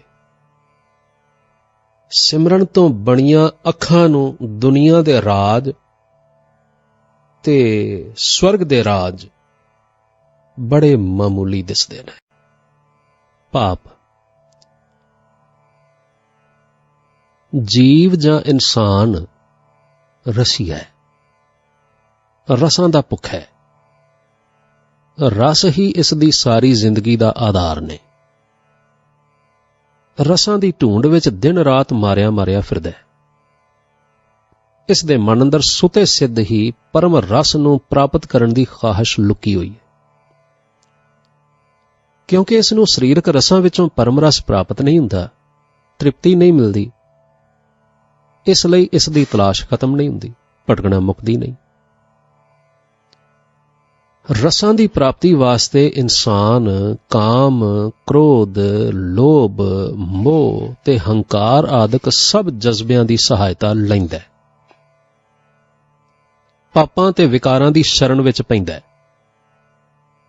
ਕਿਉਂਕਿ ਇਸ ਨੂੰ ਇਹਨਾਂ ਦੀ ਜੜ ਵਿੱਚ ਕਿਸੇ ਪਰਮ ਸੁੱਖ ਦਾ ਜਾਂ ਪਰਮ ਰਸ ਦਾ ਝਲਕਾਰਾ ਨਜ਼ਰ ਆਉਂਦਾ ਹੈ। ਭਾਵੇਂ ਇਹ ਝਲਕਾਰਾ ਹਿਰਨ ਵਾਂਗ ਚਮਕਦੀ ਹੋਈ ਰੇਤ ਨੂੰ ਪਾਣੀ ਸਮਝਣ ਦੀ ਤਰ੍ਹਾਂ ਝੂਠਾ ਤੇ ਭੁਲੇਖਾ ਦੇਣ ਵਾਲਾ ਹੀ ਹੋਵੇ। ਪਰ ਜਦੋਂ ਤੱਕ ਇਹ ਭੁਲੇਖਾ ਨਾ ਨਿਕਲੇ, ਉਦੋਂ ਤੱਕ ਇਨਸਾਨ ਇਸ ਫਰੇਬ ਦਾ ਸ਼ਿਕਾਰ ਹੋਇਆ ਹੀ ਰਹਿੰਦਾ ਹੈ। ਲੋਭੀ ਆਦਮੀ ਲੋਭ ਕਰਦਾ ਹੈ ਤੇ ਉਸਦੇ ਲੋਭ ਮਗਰ ਦੁਨੀਆ ਦੀਆਂ ਸਾਰੀਆਂ ਚੰਗੀਆਂ ਚੀਜ਼ਾਂ ਉੱਤੇ ਕਬਜ਼ਾ ਕਰਕੇ ਹਮੇਸ਼ਾ ਸੁਖੀ ਤੇ ਬੇਮੁਤਾਜ ਵਸਣ ਦੀ ਲਾਲਸਾ ਹੁੰਦੀ ਹੈ। ਸਭ ਚੀਜ਼ਾਂ ਦਾ ਮਾਲਕ ਬਣ ਕੇ ਰਹਿਣ ਦੀ ਖਾਹਿਸ਼ ਇਨਸਾਨ ਦਾ ਕੁਦਰਤੀ ਸੁਭਾਅ ਹੈ, ਪਰ ਸਮਝ ਨਾ ਆਉਣ ਕਰਕੇ ਆਪਣੇ ਮਨੋਰਥ ਨੂੰ ਗਲਤ ਤਰੀਕਿਆਂ ਨਾਲ ਪੂਰਾ ਕਰਨਾ ਚਾਹੁੰਦਾ ਹੈ। ਉਹ ਇਸ ਸੰਸਾਰ ਦੀਆਂ ਵੰਡੀਆਂ ਪਾਉਂਦਾ ਤੇ ਦੂਜੇ ਸਾਰਿਆਂ ਨਾਲੋਂ ਵੱਧ ਹਿੱਸਾ ਲੈਣਾ ਚਾਹੁੰਦਾ ਹੈ। ਉਸ ਨੂੰ ਜਦੋਂ ਇਸ ਤਰ੍ਹਾਂ ਕਰਨ ਵਿੱਚ ਕਾਮਯਾਬੀ ਨਹੀਂ ਹੁੰਦੀ, ਜਾਂ ਜੇ ਕਾਮਯਾਬੀ ਹੋ ਵੀ ਜਾਵੇ ਤਾਂ ਸੰਤੋਖ ਨਹੀਂ ਆਉਂਦਾ, ਫਿਰ ਨਿਰਾਸ਼ ਤੇ ਦੁਖੀ ਹੁੰਦਾ ਹੈ। ਜਿਉਂ-ਜਿਉਂ ਲੋਭ ਪੂਰਾ ਕਰਦਾ ਹੈ, ਤਿਉਂ-ਤਿਉਂ ਇਹ ਵਧੀ ਜਾਂਦਾ ਹੈ ਤੇ ਅਖੀਰ ਵਿੱਚ ਸੁੱਖਾਂ ਦੀ ਬਜਾਏ ਇਹ ਲੋਭ ਹੀ ਦੁੱਖਾਂ ਦਾ ਕਾਰਨ ਹੋ ਜਾਂਦਾ ਹੈ। ਇਸੇ ਤਰ੍ਹਾਂ ਕਾਮ ਵਿੱਚ ਇਨਸਾਨ ਨੂੰ ਬੜਾ ਸੁੱਖ ਤੇ ਖੁਸ਼ੀ ਭਾਸਦੀ ਹੈ। ਜਿਉਂ-ਜਿਉਂ ਇਨਸਾਨ ਕਾਮ ਚੇਸ਼ਟਾ ਦੀ ਪੂਰਤੀ ਕਰਦਾ ਹੈ, ਇਹ ਸਗੋਂ ਹੋਰ ਵੱਧ ਜਾਂਦੀ ਹੈ। ਜਿਵੇਂ-ਜਿਵੇਂ ਇਹ ਵਧੇ, ਉਵੇਂ-ਉਵੇਂ ਇਨਸਾਨ ਸਗੋਂ ਵਿਕਾਰੀ ਆਦਤਾਂ ਦਾ ਗੁਲਾਮ ਤੇ ਕਮਜ਼ੋਰ ਹੋ ਜਾਂਦਾ ਹੈ। ਚੰਗੀ ਤਰ੍ਹਾਂ ਵਿਚਾਰਨ ਨਾਲ ਪਤਾ ਲੱਗੇਗਾ ਕਿ ਇਸ ਇੱਛਾ ਦੇ ਵਿੱਚ ਵੀ ਇਨਸਾਨ ਦੀ ਕਿਸੇ ਪਰਮ ਸੁੱਖ ਜਾਂ ਸ਼ਾਂਤੀ ਹਾਸਲ ਕਰਨ ਦੀ ਅਭਿਲਾਸ਼ਾ ਮੌਜੂਦ ਹੈ। ਪਰਮ ਸੁੱਖ ਨੂੰ ਨਾ ਜਾਣਦਿਆਂ ਅਨਕੌਂਸ਼ੀਅਸਲੀ, ਅਣਜਾਣਪੁਣੇ ਵਿੱਚ ਉਸ ਦੀ ਤਲਾਸ਼ ਵਿੱਚ ਭਟਕ ਰਿਹਾ ਹੁੰਦਾ ਹੈ। ਜਦੋਂ ਪਰਮ ਸੁੱਖ ਦਾ ਝਲਕਾਰਾ ਉਸ ਨੂੰ ਕਾਮ ਦੀ ਨਿਵਰਤੀ ਵਿੱਚ ਦਿਸਦਾ ਹੈ ਤਾਂ ਬੜਾ ਸੁਖੀ ਹੁੰਦਾ ਹੈ, ਪਰ ਇਹ ਵੀ ਅੰਤ ਉਸ ਦਾ ਭੁਲੇਖਾ ਹੀ ਸਾਬਤ ਹੁੰਦਾ ਹੈ। ਨਾ ਹੀ ਉਸ ਦੀ ਪਰਮ ਸੁੱਖ ਦੀ ਪਿਆਸ ਬੁਝਦੀ ਹੈ ਤੇ ਨਾ ਹੀ ਭਟਕਣਾ ਬੰਦ ਹੁੰਦੀ ਹੈ। ਮੋਹ ਵਿੱਚ ਵੀ ਇਸੇ ਤਰ੍ਹਾਂ ਜੀਵ ਮਹਾ ਆਨੰਦ ਪ੍ਰਤੀਤ ਕਰਦਾ ਹੈ, ਕਿਉਂਕਿ ਉਸ ਨੂੰ ਸੱਚੇ ਆਨੰਦ ਦੀ ਸੂਝ ਸਮਝ ਹੀ ਨਹੀਂ ਹੁੰਦੀ। ਇਸ ਲਈ ਉਹ ਉਸ ਝੂਠੇ ਆਨੰਦ ਨੂੰ, ਜਿਹੜਾ ਦੁਨਿਆਵੀ ਮੋਹ ਤੋਂ ਪ੍ਰਾਪਤ ਹੁੰਦਾ ਹੈ, ਉਸ ਨੂੰ ਜੱਫੇ ਮਾਰਦਾ ਹੈ ਤੇ ਨਿਰਾਸ਼ ਹੋਣ ਤੇ ਵੀ ਨਹੀਂ ਛੱਡਦਾ। ਮੋਹ ਦੀ ਜੜ ਵਿੱਚ ਵੀ ਜੀਵ ਦੀ ਉਹ ਪਰਮ ਸੁੱਖ ਦੀ ਤਲਾਸ਼ ਮੌਜੂਦ ਹੈ। ਜਦੋਂ ਇਸ ਵਿੱਚੋਂ ਉਸ ਨੂੰ ਪਰਮ ਆਨੰਦ ਹਾਸਲ ਨਹੀਂ ਹੁੰਦਾ ਤਾਂ ਦੁਖੀ ਤੇ ਵਿਆਕਲ ਹੁੰਦਾ ਹੈ। ਪਰ ਪਰਮ ਸੁੱਖ ਤੇ ਉਸ ਦੀ ਪ੍ਰਾਪਤੀ ਦੇ ਸਾਧਨ ਨਾ ਆਉਣ ਕਰਕੇ ਉਸ ਦੇ ਪਰਛਾਵੇਂ ਦੁਨਿਆਵੀ ਮੋਹ ਵਿੱਚ ਹੀ ਗਲਤਾਨ ਰਹਿੰਦਾ ਹੈ। ਕ੍ਰੋਧ ਤੇ ਹੰਕਾਰ ਦੀ ਜੜ ਵਿੱਚ ਵੀ ਜੀਵ ਦੀ ਅਸਲ ਸਵੈ-ਮਾਨਤਾ, ਭਾਵ ਸੈਲਫ ਰਿਸਪੈਕਟ, ਜੋ ਕਿ ਰੱਬੀ ਦਾਤ ਹੈ, ਉਸ ਦੀ ਨਾਜਾਇਜ਼ ਤੇ ਗਲਤ ਹੋਂਦ ਮੌਜੂਦ ਰਹਿੰਦੀ ਹੈ। ਜੀਵ ਆਪਣੇ ਆਪ ਨੂੰ ਜ਼ਲੀਲ ਹੁੰਦਾ, ਸ਼ਰਮਿੰਦਾ ਹੁੰਦਾ ਜਾਂ ਨਾਕਾਮਯਾਬ ਹੁੰਦਾ ਨਹੀਂ ਵੇਖਣਾ ਚਾਹੁੰਦਾ, ਕਿਉਂਕਿ ਇਸ ਦੇ ਅਸਲ ਵਿੱਚ ਇਹਨਾਂ ਗੱਲਾਂ ਨਾਲ ਨਫ਼ਰਤ ਮੌਜੂਦ ਹੈ। ਪਰ ਜਦੋਂ ਉਹ ਨਾਜਾਇਜ਼ ਤੇ ਗਲਤ ਤਰੀਕੇ ਨਾਲ ਆਪਣੇ ਇਸ ਕੁਦਰਤੀ ਸੁਭਾਅ ਨੂੰ ਵਰਤਦਾ ਹੈ ਤਾਂ ਬੜਾ ਦੁਖੀ ਹੁੰਦਾ ਹੈ ਅਤੇ ਕ੍ਰੋਧ ਤੇ ਹੰਕਾਰ ਦੀ ਅੱਗ ਵਿੱਚ ਸੜਦਾ ਹੈ। ਕਾਮ, ਕ੍ਰੋਧ, ਲੋਭ, ਮੋਹ, ਹੰਕਾਰ ਦੀ ਮਿਲਾਵਟ ਜੋ ਦੁਨੀਆ ਦੇ ਸਾਰੇ ਵਿਕਾਰਾਂ ਤੇ ਝਗੜਿਆਂ ਦਾ ਮੂਲ ਕਾਰਨ ਹੈ, ਜਿਵੇਂ ਕਿ ਨੈਸ਼ਨਲਿਜ਼ਮ, ਲੋਭ, ਮੋਹ ਤੇ ਹੰਕਾਰ ਦੀ ਮਿਲਾਵਟ ਤੋਂ ਉਪਜੀ ਹੋਈ ਬਿਮਾਰੀ ਹੈ, ਜਿਸ ਨੇ ਦੁਨੀਆ ਦੀਆਂ ਵੰਡੀਆਂ ਪਾ ਪਾ ਕੇ ਵੱਖੋ-ਵੱਖ ਮੁਲਕਾਂ ਦੇ ਵਸਨੀਕਾਂ ਨੂੰ ਇੱਕ ਦੂਜੇ ਦੀ ਜਾਨ ਦਾ ਵੈਰੀ ਬਣਾ ਛੱਡਿਆ। ਇਸੇ ਤਰ੍ਹਾਂ ਦੁਨੀਆ ਦੀਆਂ ਸਾਰੀਆਂ ਔਕੜਾਂ ਤੇ ਮੁਸ਼ਕਲਾਂ ਵਿਚਾਰ ਕਰਨ ਨਾਲ ਇਹਨਾਂ ਪੰਜਾਂ ਮੁੱਢਲੇ ਪਾਪਾਂ ਨਾਲ ਹੀ ਸੰਬੰਧ ਰੱਖਦੀਆਂ ਦਿਸਣਗੀਆਂ। ਇਹ ਪੰਜੇ ਪਾਪ ਹਉਮੈ ਤੋਂ ਪੈਦਾ ਹੁੰਦੇ ਨੇ ਤੇ ਜਦੋਂ ਤੱਕ ਹਉਮੈ ਕਾਇਮ ਰਹੇ ਮੌਜੂਦ ਰਹਿੰਦੇ ਨੇ। ਹਉਮੈ ਦੇ ਘਟਣ ਨਾਲ ਘਟ ਜਾਂਦੇ ਨੇ ਤੇ ਹਉਮੈ ਦੇ ਵਧਣ ਨਾਲ ਵੱਧ ਜਾਂਦੇ ਨੇ, ਤੇ ਜਦੋਂ ਹਉਮੈ ਖਤਮ ਹੋ ਜਾਏ ਤਾਂ ਫਿਰ ਇਹ ਵੀ ਖਤਮ ਹੋ ਜਾਂਦੇ ਨੇ। ਇਸ ਵਾਸਤੇ ਗੁਰਬਾਣੀ ਵਿੱਚ ਓਨਾ ਜ਼ੋਰ ਕਾਮ, ਕ੍ਰੋਧ, ਲੋਭ, ਮੋਹ, ਹੰਕਾਰ ਆਦਿਕ ਮਾਰਨ ਨੂੰ ਨਹੀਂ ਦਿੱਤਾ ਗਿਆ ਜਿੰਨਾ ਹਉਮੈ ਨੂੰ ਮਾਰਨ ਤੇ ਦਿੱਤਾ ਗਿਆ। ਹਉਮੈ ਜੜ ਹੈ ਤੇ ਪਾਪ ਆਦਿਕ ਤਣਾ ਤੇ ਪੱਤੇ ਨੇ ਜੋ ਜੜ ਦੇ ਕਾਇਮ ਰਹਿਣ ਨਾਲ ਕਾਇਮ ਰਹਿੰਦੇ ਨੇ ਤੇ ਜੜ ਦੇ ਸੁੱਕ ਜਾਣ ਨਾਲ ਖੁਦ ਬਖੁਦ ਹੀ ਸੁੱਕ ਜਾਂਦੇ ਨੇ। ਸਿਮਰਨ ਅਭਿਆਸ ਨਾਲ ਜਿਵੇਂ ਜਿਵੇਂ ਗਿਆਨ ਪੈਦਾ ਹੁੰਦਾ ਹੈ ਉਵੇਂ ਉਵੇਂ ਹਉਮੈ ਕਮਜ਼ੋਰ ਹੋ ਜਾਂਦੀ ਹੈ ਤੇ ਜਿਵੇਂ ਜਿਵੇਂ ਹਉਮੈ ਕਮਜ਼ੋਰ ਹੁੰਦੀ ਹੈ ਸਾਰੇ ਪਾਪ ਜਾਂ ਬਿਮਾਰੀਆਂ ਖੁਦ ਬਖੁਦ ਬਗੈਰ ਕਿਸੇ ਖਾਸ ਯਤਨ ਕਰਨ ਦੇ ਮੁੱਕ ਜਾਂਦੇ ਨੇ। ਜਦੋਂ ਪਰਮ ਸੁਖ ਨਜ਼ਰ ਆਉਣ ਲੱਗ ਪੈਂਦਾ ਹੈ ਤੇ ਅਭਿਆਸੀ ਨੂੰ ਉਸ ਦੇ ਪ੍ਰਾਪਤ ਕਰਨ ਦਾ ਵੱਲ ਆ ਜਾਂਦਾ ਹੈ, ਫਿਰ ਉਹ ਆਪਣੀ ਹਉਮੈ ਨੂੰ ਤੇ ਹਉਮੈ ਤੋਂ ਪੈਦਾ ਹੋਈਆਂ ਬਿਮਾਰੀਆਂ ਨੂੰ ਅਸਤ ਭਾਵ ਸਦੀਵੀ ਨਾ ਰਹਿਣ ਵਾਲੀਆਂ ਸਮਝਣ ਲੱਗ ਪੈਂਦਾ ਤੇ ਉਹ ਮਹਿਸੂਸ ਕਰ ਲੈਂਦਾ ਹੈ ਕਿ ਹਉਮੈ ਤੋਂ ਰਹਿਤ ਉਹ ਸਦੀਵੀ ਜ਼ਿੰਦਗੀ ਹਾਸਲ ਕਰ ਸਕਦਾ ਹੈ ਜਿਸ ਵਿੱਚ ਨਾ ਹਉਮੈ ਤੇ ਨਾ ਹੀ ਹਉਮੈ ਤੋਂ ਪੈਦਾ ਹੋਈਆਂ ਬਿਮਾਰੀਆਂ ਦੀ ਖਰਾਬੀਆਂ ਦੀ ਕੋਈ ਗੁੰਜਾਇਸ਼ ਹੈ। ਪਰਮ ਸੁਖ ਦੇ ਹਾਸਲ ਹੋਣ ਤੱਕ ਪਾਪਾਂ ਤੋਂ ਪੂਰਾ ਛੁਟਕਾਰਾ ਪਾਉਣਾ ਮੁਸ਼ਕਲ ਹੈ। ਜ਼ਾਹਰਾ ਤੌਰ ਤੇ ਸਰੀਰ ਦੁਆਰਾ ਜਾਂ ਅਮਲਾਂ ਦੁਆਰਾ ਭਾਵੇਂ ਪਾਪ ਮਨ ਵਿੱਚ ਮੌਜੂਦ ਰਹਿੰਦੇ ਨੇ, ਇਸ ਵਾਸਤੇ ਸਰੀਰਕ ਜ਼ਿੰਦਗੀ ਕਾਇਮ ਹੈ ਤੇ ਹਉਮੈ ਦੀਆਂ ਸ਼ਾਖਾਵਾਂ ਕਾਮ, ਕ੍ਰੋਧ, ਲੋਭ, ਮੋਹ ਤੇ ਹੰਕਾਰ ਦਾ ਵੀ ਕਿਸੇ ਹੱਦ ਤੱਕ ਕਾਇਮ ਰਹਿਣਾ ਬੜਾ ਜ਼ਰੂਰੀ ਹੈ। ਇਸੇ ਵਾਸਤੇ ਸਿੱਖ ਧਰਮ ਵਿੱਚ ਗ੍ਰਸਥ ਜੀਵਨ ਨੂੰ ਵਿਸ਼ੇਸ਼ਤਾ ਦਿੱਤੀ ਗਈ ਕਿ ਕਾਮ, ਕ੍ਰੋਧ ਆਦਿਕ ਜਜ਼ਬਿਆਂ ਦੀ ਠੀਕ ਵਰਤੋਂ ਕਰਦਿਆਂ ਹੌਲੀ ਹੌਲੀ ਇਹਨਾਂ ਤੋਂ ਛੁਟਕਾਰਾ ਪਾਉਣਾ ਗੁਰਸਿੱਖ ਦਾ ਆਦਰਸ਼ ਹੈ ਜਿਸ ਨੂੰ ਇਹ ਕਦੇ ਭੁੱਲੇ ਨਾ। ਸੱਚਾ ਖੋਜੀ ਜਦੋਂ ਕਾਮ ਦੀ ਨਿਵਰਤੀ ਵਿੱਚ ਪੂਰਨ ਸੁਖ ਨਹੀਂ ਨਾ ਵੇਖਦਾ ਤੇ ਸਿਮਰਨ ਅਭਿਆਸ ਵਿੱਚ ਮੁਰਾਦ ਪੂਰੀ ਹੋਣ ਦੀ ਉਮੀਦ ਅਨੁਭਵ ਕਰਦਾ ਹੈ ਤਾਂ ਹੌਲੀ ਹੌਲੀ ਕਾਮ ਚੇਸ਼ਟਾ ਵੱਲੋਂ ਉਸ ਦੀ ਬਿਰਤੀ ਉਖੜ ਜਾਂਦੀ ਹੈ ਤੇ ਸਿਮਰਨ ਵਿੱਚ ਪ੍ਰਪੱਕ ਹੋ ਜਾਂਦੀ ਹੈ।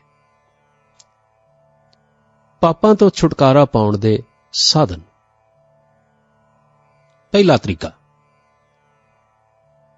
ਪਾਪਾਂ ਕੋਲੋਂ ਛੁਟਕਾਰਾ ਪਾਪਾਂ ਨਾਲ ਲੜਾਈ ਪਾਇਆ ਨਹੀਂ ਹੁੰਦਾ, ਲੜਾਈ ਕੀਤਿਆਂ ਨਹੀਂ ਹੁੰਦਾ, ਸਗੋਂ ਇਸ ਤਰ੍ਹਾਂ ਕਰਨ ਨਾਲ ਜ਼ਿੰਦਗੀ ਬਹੁਤ ਵਾਰ ਨਿਰਾਸ਼ ਤੇ ਤਲਖ ਹੋ ਜਾਂਦੀ ਹੈ। ਕਾਮ, ਕ੍ਰੋਧ ਆਦਿ ਨਾਲ ਅੰਧਾ ਧੁੰਦ ਯੁੱਧ ਕਰਨਾ, ਦਰਿਆ ਦੇ ਚੜ੍ਹਦੇ ਪਾਸੇ ਵੱਲ ਜਾਣ ਦਾ ਯਤਨ ਕਰਨ ਵਾਲੀ ਗੱਲ ਹੈ ਜਿਸ ਨਾਲ ਆਦਮੀ ਬਹੁਤ ਜਲਦੀ ਥੱਕ ਜਾਂਦਾ ਹੈ ਤੇ ਕਮਜ਼ੋਰੀ ਦੀ ਹਾਲਤ ਵਿੱਚ ਸਗੋਂ ਪਾਣੀ ਦੇ ਵਹਿਣ ਦੇ ਅਧੀਨ ਹੋ ਜਾਂਦਾ ਹੈ। ਇਹਨਾਂ ਤੋਂ ਛੁਟਕਾਰਾ ਪਾਉਣ ਦਾ ਪਹਿਲਾ ਤਰੀਕਾ ਇਹਨਾਂ ਦੇ ਬਣਾਏ ਜਾਣ ਦੇ ਅਸਲ ਕਾਰਨ ਨੂੰ ਸਮਝਣ ਦੀ ਕੋਸ਼ਿਸ਼ ਕਰਨਾ। ਵਾਹਿਗੁਰੂ ਦੀ ਮਰਜ਼ੀ ਅਨੁਸਾਰ ਇਹ ਬਣਾਏ ਗਏ ਨੇ ਤੇ ਇਹਨਾਂ ਦੀ ਜਾਇਜ਼ ਵਰਤੋਂ ਨੁਕਸਾਨ ਕਰਨ ਦੀ ਬਜਾਏ ਸਗੋਂ ਵਾਹਿਗੁਰੂ ਦੀ ਪ੍ਰਾਪਤੀ ਵਿੱਚ ਮਦਦ ਕਰਦੀ ਹੈ। ਦੂਜਾ ਤਰੀਕਾ, ਪਾਪਾਂ ਤੇ ਵਿਕਾਰਾਂ ਤੋਂ ਛੁਟਕਾਰਾ ਪਾਉਣ ਦਾ ਤਰੀਕਾ ਇਹਨਾਂ ਨੂੰ ਤੁੱਛ ਸਮਝਣਾ ਹੈ। ਜੇਕਰ ਕਾਮ, ਕ੍ਰੋਧ ਆਦਿ ਵਿਕਾਰਾਂ ਨੂੰ ਮਹਾਨ ਤਾਕਤ ਸਮਝ ਲਈਏ ਤਾਂ ਮਨ ਇਹਨਾਂ ਤੋਂ ਡਰ ਕੇ ਸਗੋਂ ਇਹਨਾਂ ਦੇ ਅਧੀਨ ਹੋ ਜਾਂਦਾ ਹੈ। ਇਹਨਾਂ ਨੂੰ ਜਿੱਤਣ ਵਾਸਤੇ ਜ਼ਰੂਰੀ ਹੈ ਕਿ ਇਹਨਾਂ ਨੂੰ ਮਾਮੂਲੀ, ਕਮਜ਼ੋਰ ਤੇ ਜ਼ਲੀਲ ਸਮਝਿਆ ਜਾਏ ਤੇ ਆਪਣੇ ਆਪ ਨੂੰ ਰਾਮ ਕੀ ਅੰਸ਼ ਜਾਣਦਿਆਂ ਇਹਨਾਂ ਨੂੰ ਜਿੱਤਣ ਦੇ ਸਮਰੱਥ ਸਮਝਣਾ ਚਾਹੀਦਾ ਹੈ। ਜਿੱਤ ਪਹਿਲੋਂ ਅਭਿਆਸੀ ਦੇ ਮਨ ਵਿੱਚ ਨਿਵਾਸ ਕਰਦੀ ਹੈ ਤੇ ਫਿਰ ਦੁਨੀਆ ਵਿੱਚ ਜ਼ਾਹਰ ਹੁੰਦੀ ਹੈ। ਇਸ ਤਰ੍ਹਾਂ ਸਮਝਣ ਨਾਲ ਮਨ ਬਲਵਾਨ ਹੋ ਜਾਂਦਾ ਹੈ ਤੇ ਸਿਮਰਨ ਅਭਿਆਸ ਦੇ ਆਸਰੇ ਤੇ ਵਾਹਿਗੁਰੂ ਦੀ ਅਪਾਰ ਕਿਰਪਾ ਨਾਲ ਸ਼ਕਤੀ ਦਾ ਆਸਰਾ ਰੱਖ ਕੇ ਜਦੋਂ ਨਿਰਭੈਤਾ ਨਾਲ ਵਿਸ਼ੇ ਵਿਕਾਰਾਂ ਵੱਲ ਤੱਕੀਏ ਨਾ ਤਾਂ ਇਹ ਬੜੇ ਹੀ ਨਿਰਬਲ, ਫਰੇਬੀ ਤੇ ਕਾਇਰ ਜਾਪਣ ਲੱਗ ਪੈਂਦੇ ਨੇ। ਅੱਧੀ ਜਿੱਤ ਤਾਂ ਇਸੇ ਤਰ੍ਹਾਂ ਹੀ ਹੋ ਜਾਂਦੀ ਹੈ। ਤੀਸਰਾ ਤਰੀਕਾ, ਪਾਪਾਂ ਤੋਂ ਛੁਟਕਾਰੇ ਦਾ ਤੀਜਾ ਤਰੀਕਾ ਗੁਰਬਾਣੀ ਨਾਲ ਪਿਆਰ ਤੇ ਸਿਮਰਨ ਅਭਿਆਸ ਦਾ ਲਗਾਤਾਰ ਕਰਨਾ ਹੈ। ਸਿਮਰਨ ਦੇ ਜ਼ਰੀਏ ਜਿਵੇਂ ਜਿਵੇਂ ਪਰਮ ਸੁਖ ਦੇ ਨੇੜੇ ਹੁੰਦੇ ਜਾਈਏ, ਮਨ ਦੇ ਸਾਰੇ ਰੋਗ, ਝੂਠੇ ਸੁਖ, ਝੂਠੀਆਂ ਦਿਲਚਸਪੀਆਂ, ਵਿਕਾਰ ਤੇ ਮਲੀਨ ਖਾਹਿਸ਼ਾਂ ਗਾਇਬ ਹੁੰਦੀਆਂ ਜਾਂਦੀਆਂ ਨੇ। ਮੈਂ ਸਿਮਰਨ ਨੂੰ ਦੁਨੀਆ ਦੇ ਸਭ ਦੁੱਖਾਂ ਦੀ ਨਿਵਰਤੀ ਦਾ ਉਪਾਅ ਸਮਝਣਾ ਤੇ ਸਰਬ ਰੋਗ ਕਾ ਔਖਦ ਨਾਮ ਇੱਕ ਯੂਨੀਵਰਸਲ ਟਰੁਥ, ਭਾਵ ਸਾਰੇ ਸੰਸਾਰ ਦੀ ਇੱਕੋ ਇੱਕ ਅਟਲ ਸੱਚਾਈ ਹੈ, ਜੋ ਦੁਖੀ ਤੇ ਰੋਗੀ ਦੁਨੀਆ ਨੂੰ ਵੰਗਾਰ ਵੰਗਾਰ ਕੇ ਆਪਣੇ ਵੱਲ ਬੁਲਾ ਰਹੀ ਹੈ। ਜਦੋਂ ਤੱਕ ਪਰਮ ਸੁਖ ਦੀ ਪ੍ਰਾਪਤੀ ਨਾ ਹੋ ਜਾਏ, ਉਦੋਂ ਤੱਕ ਗ੍ਰਸਥੀ ਜੀਵਨ ਵਿੱਚ ਰਹਿੰਦਿਆਂ, ਪਾਪਾਂ ਨੂੰ ਦਿਲੋਂ ਨਫ਼ਰਤ ਕਰਦਿਆਂ ਹੋਇਆਂ, ਇਹਨਾਂ ਨੂੰ ਤੁੱਛ ਸਮਝਦਿਆਂ, ਇਹਨਾਂ ਨੂੰ ਜਿੱਤਣ ਦੀ ਖਾਹਿਸ਼ ਰੱਖਦਿਆਂ ਹੋਇਆਂ, ਪਰਮ ਸੁਖ ਦੀ ਪ੍ਰਾਪਤੀ ਵੱਲ ਹੰਭਲੇ ਮਾਰਦੇ ਰਹਿਣਾ ਚਾਹੀਦਾ ਹੈ। ਪਾਪਾਂ ਨਾਲ ਪਿਆਰ ਕਰਨਾ ਬੁਰਾ ਹੈ। ਇਸ ਤਰ੍ਹਾਂ ਕੀਤਿਆਂ ਉਹ ਆਪਣੇ ਪੰਜੇ ਵਿੱਚੋਂ ਨਿਕਲਣ ਨਹੀਂ ਦਿੰਦੇ ਤੇ ਪਰਮ ਸੁਖ ਨੂੰ ਪ੍ਰਾਪਤ ਨਹੀਂ ਕਰਨ ਦਿੰਦੇ। ਇੱਕ ਮਹਾਤਮਾ ਆਖਿਆ ਕਰਦੇ ਸਨ, ਜਿਵੇਂ ਮਨੁੱਖ ਨੂੰ ਪਿਸ਼ਾਬ ਕਰਨ ਦੀ ਹਾਜਤ ਹੁੰਦੀ ਹੈ ਤੇ ਇਨਸਾਨ ਇਸ ਨੂੰ ਪੂਰਿਆਂ ਕਰਦਾ ਹੈ, ਪਰ ਇਹਦੇ ਨਾਲ ਪਿਆਰ ਨਹੀਂ ਪਾਉਂਦਾ, ਇਸੇ ਤਰ੍ਹਾਂ ਪਾਪਾਂ, ਵਿਕਾਰਾਂ ਤੇ ਮਨ ਦੀਆਂ ਕਮਜ਼ੋਰੀਆਂ ਨਾਲ ਹੀ ਸਾਡਾ ਸਲੂਕ ਹੋਣਾ ਚਾਹੀਦਾ ਹੈ। ਇਹਨਾਂ ਦੀ ਬਹੁਤੀ ਪ੍ਰਵਾਹ ਨਹੀਂ ਕਰਨੀ ਚਾਹੀਦੀ। ਜਿਸ ਦੀ ਬਹੁਤੀ ਪ੍ਰਵਾਹ ਕਰੋ, ਸਗੋਂ ਉਹ ਬਹੁਤੀ ਪੱਕੀ ਹੋ ਜਾਂਦੀ ਹੈ ਤੇ ਸੱਚੀ ਜਾਪਣ ਲੱਗ ਪੈਂਦੀ ਹੈ, ਤੇ ਜਿਸ ਨੂੰ ਸੱਚ ਸਮਝੀਏ ਉਹਨੂੰ ਛੱਡਣ ਦਾ ਹੌਸਲਾ ਹੀ ਨਹੀਂ ਪੈਦਾ ਹੁੰਦਾ। ਸਿਮਰਨ ਅਭਿਆਸ ਦੇ ਜ਼ਰੀਏ ਚੜ੍ਹਦੀ ਕਲਾ ਵਿੱਚ ਰਹਿੰਦਿਆਂ ਪਰਮ ਸੁਖ ਵੱਲ ਤੁਰੀ ਜਾਣਾ ਚਾਹੀਦਾ ਹੈ। ਜਦੋਂ ਰੌਸ਼ਨੀ ਪ੍ਰਗਟ ਹੁੰਦੀ ਹੈ ਨਾ, ਤਾਂ ਸਦੀਆਂ ਦਾ ਹਨੇਰਾ ਅੱਖ ਦੇ ਫਰਕਣ ਵਿੱਚ ਹੀ ਗਾਇਬ ਹੋ ਜਾਂਦਾ ਹੈ। ਇਹ ਹਾਲ ਹਉਮੈ ਦਾ ਤੇ ਹਉਮੈ ਤੋਂ ਪੈਦਾ ਹੋਈਆਂ ਸਾਰੀਆਂ ਕਮਜ਼ੋਰੀਆਂ ਦਾ ਹੈ। ਸੁਪਨੇ ਵਿੱਚ ਇਨਸਾਨ ਇਹਨਾਂ ਦੇ ਭੁਲੇਖੇ ਦਾ ਸ਼ਿਕਾਰ ਬਣੀ ਬੈਠਾ ਹੈ, ਤੇ ਜਦੋਂ ਤੱਕ ਇਹ ਭੁਲੇਖਾ, ਇਹ ਸੁਪਨਾ ਕਾਇਮ ਹੈ, ਹਉਮੈ ਤੋਂ ਛੁਟਕਾਰਾ ਪਾਉਣਾ ਅਸੰਭਵ ਹੈ। ਪਰ ਜਦੋਂ ਇੱਕ ਵਾਰ ਅੱਖ ਖੁੱਲ ਜਾਏ ਨਾ, ਸੁਪਨਾ ਤੇ ਸੁਪਨੇ ਦਾ ਸਾਰਾ ਡਰ ਫੌਰਨ ਹਮੇਸ਼ਾ ਲਈ ਗਾਇਬ ਹੋ ਜਾਂਦਾ ਹੈ। ਅੱਖ ਖੋਲਣ ਵਾਸਤੇ ਨਾ ਨਾਮ ਦਾ ਹਲੂਣਾ ਬੜਾ ਜ਼ਰੂਰੀ ਹੈ। ਗੁਰੂ ਜੀ ਕਹਿੰਦੇ ਨੇ, ਆਣ ਰਸਾ ਜੇਤੇ ਤੈਂ ਚਾਖੇ, ਨਿਮਖ ਨਾ ਤ੍ਰਿਸ਼ਨਾ ਤੇਰੀ ਲਾਥੇ, ਹਰ ਰਸ ਕਾ ਤੂੰ ਚਾਖੈ ਸਾਧ, ਚਾਖਤ ਹੋਏ ਰਹੇ ਬਿਸਮਾਦ। ਬਿਮਾਰੀ ਅਤੇ ਦੇਹ ਅਰੋਗਤਾ। ਭਜਨ ਸਿਮਰਨ ਕਰਨ ਵਾਸਤੇ ਸਰੀਰ ਦਾ ਤੇ ਦਿਮਾਗ ਦਾ ਤੰਦਰੁਸਤ ਹੋਣਾ ਹੋਰ ਸਭ ਗੱਲਾਂ ਨਾਲੋਂ ਬਹੁਤ ਜ਼ਿਆਦਾ ਜ਼ਰੂਰੀ ਹੈ। ਸਿਮਰਨ ਕਰਨ ਵਿੱਚ ਦਿਮਾਗ ਤੇ ਸਰੀਰ ਦੀ ਰਗ ਰਗ ਨੂੰ ਸਾਵਧਾਨ ਰੱਖਣਾ ਪੈਂਦਾ ਹੈ। ਇਸੇ ਲਈ ਅਰਦਾਸੇ ਵਿੱਚ ਗੁਰੂ ਕੇ ਸਿੱਖ ਵਾਹਿਗੁਰੂ ਪਾਸੋਂ ਰੋਜ਼ ਦੇਹ ਅਰੋਗਤਾ ਮੰਗਦੇ ਨੇ। ਇਸ ਲਈ ਅੱਜ ਦੀਆਂ ਇਹਨਾਂ ਵਿਚਾਰਾਂ ਵਿੱਚ ਅਸੀਂ ਮਨ ਤੇ ਸਰੀਰ ਨੂੰ ਅਰੋਗ ਰੱਖਣ ਸੰਬੰਧੀ ਕੁਝ ਖਿਆਲ ਦਰਜ ਕਰ ਰਹੇ ਹਾਂ, ਜਿਹੜੀਆਂ ਵਿਚਾਰਾਂ ਮੇਰੇ ਤਜਰਬੇ ਵਿੱਚ ਬੜੀਆਂ ਲਾਭਦਾਇਕ ਸਾਬਤ ਹੋਈਆਂ ਨੇ। ਇਨਸਾਨ ਨੂੰ ਬਿਮਾਰੀ ਨੇ ਜਿੰਨਾ ਦੁਖੀ ਕੀਤਾ ਹੋਇਆ ਹੈ, ਓਨਾ ਸ਼ਾਇਦ ਹੀ ਕਿਸੇ ਹੋਰ ਤਕਲੀਫ ਨੇ ਦੁਖੀ ਕੀਤਾ ਹੋਵੇ, ਕਿਉਂਕਿ ਬਿਮਾਰੀ ਦਾ ਸਿੱਧਾ ਅਸਰ ਸਰੀਰ ਤੇ ਹੁੰਦਾ ਹੈ। ਇਸ ਲਈ ਇਨਸਾਨ ਬਿਮਾਰੀ ਤੋਂ ਬੜਾ ਭੈ ਭੀਤ ਰਹਿੰਦਾ ਹੈ। ਬਿਮਾਰੀ ਤੋਂ ਬਚਣ ਤੇ ਦਾ ਮੁਕਾਬਲਾ ਕਰਨ ਵਾਸਤੇ ਇਨਸਾਨ ਨੇ ਕੋਸ਼ਿਸ਼ ਬੜੀ ਕੀਤੀ ਹੈ। ਡਾਕਟਰਾਂ, ਹਕੀਮਾਂ ਦਾ ਇੰਨੀ ਵੱਧ ਗਿਣਤੀ ਵਿੱਚ ਹੋਣਾ, ਹਜ਼ਾਰਾਂ ਦਵਾਈਆਂ ਨਜ਼ਰ ਆਉਣੀਆਂ, ਵੱਡੇ ਵੱਡੇ ਹਸਪਤਾਲ ਦਿਸਣੇ, ਇਹ ਬਹੁਤ ਸਾਰੇ ਸਬੂਤ ਨੇ ਕਿ ਇਨਸਾਨ ਬਿਮਾਰੀ ਤੋਂ ਬੜਾ ਡਰਦਾ ਹੈ ਤੇ ਇਹਦੇ ਤੋਂ ਛੁਟਕਾਰਾ ਪਾਉਣ ਦੇ ਬੜੇ ਬੜੇ ਯਤਨ ਸੋਚਦਾ ਰਹਿੰਦਾ ਹੈ। ਪਰ ਸੱਚ ਗੱਲ ਤੇ ਇਹ ਆ ਕਿ ਜਿਵੇਂ ਜਿਵੇਂ ਡਾਕਟਰਾਂ, ਦਵਾਈਆਂ ਤੇ ਹਸਪਤਾਲਾਂ ਦੀ ਗਿਣਤੀ ਵੱਧ ਰਹੀ ਹੈ, ਉਵੇਂ ਉਵੇਂ ਬਿਮਾਰੀਆਂ ਸਗੋਂ ਹੋਰ ਨਵੀਆਂ ਸ਼ਕਲਾਂ ਵਿੱਚ ਪੈਦਾ ਹੋ ਰਹੀਆਂ ਨੇ। ਅੱਜ ਇਹੋ ਜਿਹੀਆਂ ਕਈ ਪੇਚੀਦਾ ਬਿਮਾਰੀਆਂ ਪੈਦਾ ਹੋ ਗਈਆਂ ਨੇ, ਜਿਨ੍ਹਾਂ ਦਾ ਸਾਡੇ ਬਜ਼ੁਰਗਾਂ ਨੂੰ ਪਤਾ ਵੀ ਨਹੀਂ ਸੀ। ਪੂਰਨ ਸਿਹਤ ਵਾਲੇ ਇਨਸਾਨ ਤੇ ਬਹੁਤ ਵਿਰਲੇ ਨਜ਼ਰ ਆਉਂਦੇ ਨੇ। ਡਾਕਟਰ ਜੇਮਸ ਜੋਨ, ਜੋ ਕਿ ਇੰਗਲੈਂਡ ਦੇ ਬਾਦਸ਼ਾਹ ਵਿਲੀਅਮ IV ਦਾ ਸਰਜਨ ਤੇ ਡਾਕਟਰ ਸੀ, ਉਸਨੇ ਇੱਕ ਥਾਂ ਤੇ ਲਿਖਿਆ, ਉਹ ਕਹਿੰਦੇ ਨੇ, ਮੈਂ ਆਪਣੀ ਸੱਚੀ ਰਾਏ, ਜੋ ਕਿ ਮੁੱਦਤਾਂ ਦੇ ਤਜਰਬੇ ਤੇ ਵਿਚਾਰ ਤੋਂ ਬਾਅਦ ਪੈਦਾ ਹੋਈ ਹੈ, ਉਹ ਤੁਹਾਡੇ ਨਾਲ ਸਾਂਝੀ ਕਰਦਾ ਹਾਂ ਕਿ ਜੇ ਦੁਨੀਆ ਵਿੱਚ ਇੱਕ ਵੀ ਡਾਕਟਰ ਜਾਂ ਦਵਾਈਖਾਨਾ ਨਾ ਹੁੰਦਾ ਤਾਂ ਦੁਨੀਆ ਵਿੱਚ ਬਿਮਾਰੀ ਵੀ ਬਹੁਤ ਘੱਟ ਤੇ ਮੌਤ ਵੀ ਬਹੁਤ ਘੱਟ ਹੋਣੀ ਸੀ। ਯੂਰਪ ਤੇ ਅਮਰੀਕਾ ਵਿੱਚ ਡਾਕਟਰਾਂ ਨੇ ਬੜੇ ਤਜਰਬੇ ਕਰਨ ਮਗਰੋਂ ਇਹ ਵੇਖਿਆ ਹੈ ਕਿ ਬਿਮਾਰੀ ਜਿਸਮ ਉੱਤੇ ਜ਼ਾਹਰ ਹੋਣ ਤੋਂ ਪਹਿਲਾਂ ਮਨ ਜਾਂ ਦਿਮਾਗ ਵਿੱਚ ਜ਼ਾਹਰ ਹੁੰਦੀ ਹੈ,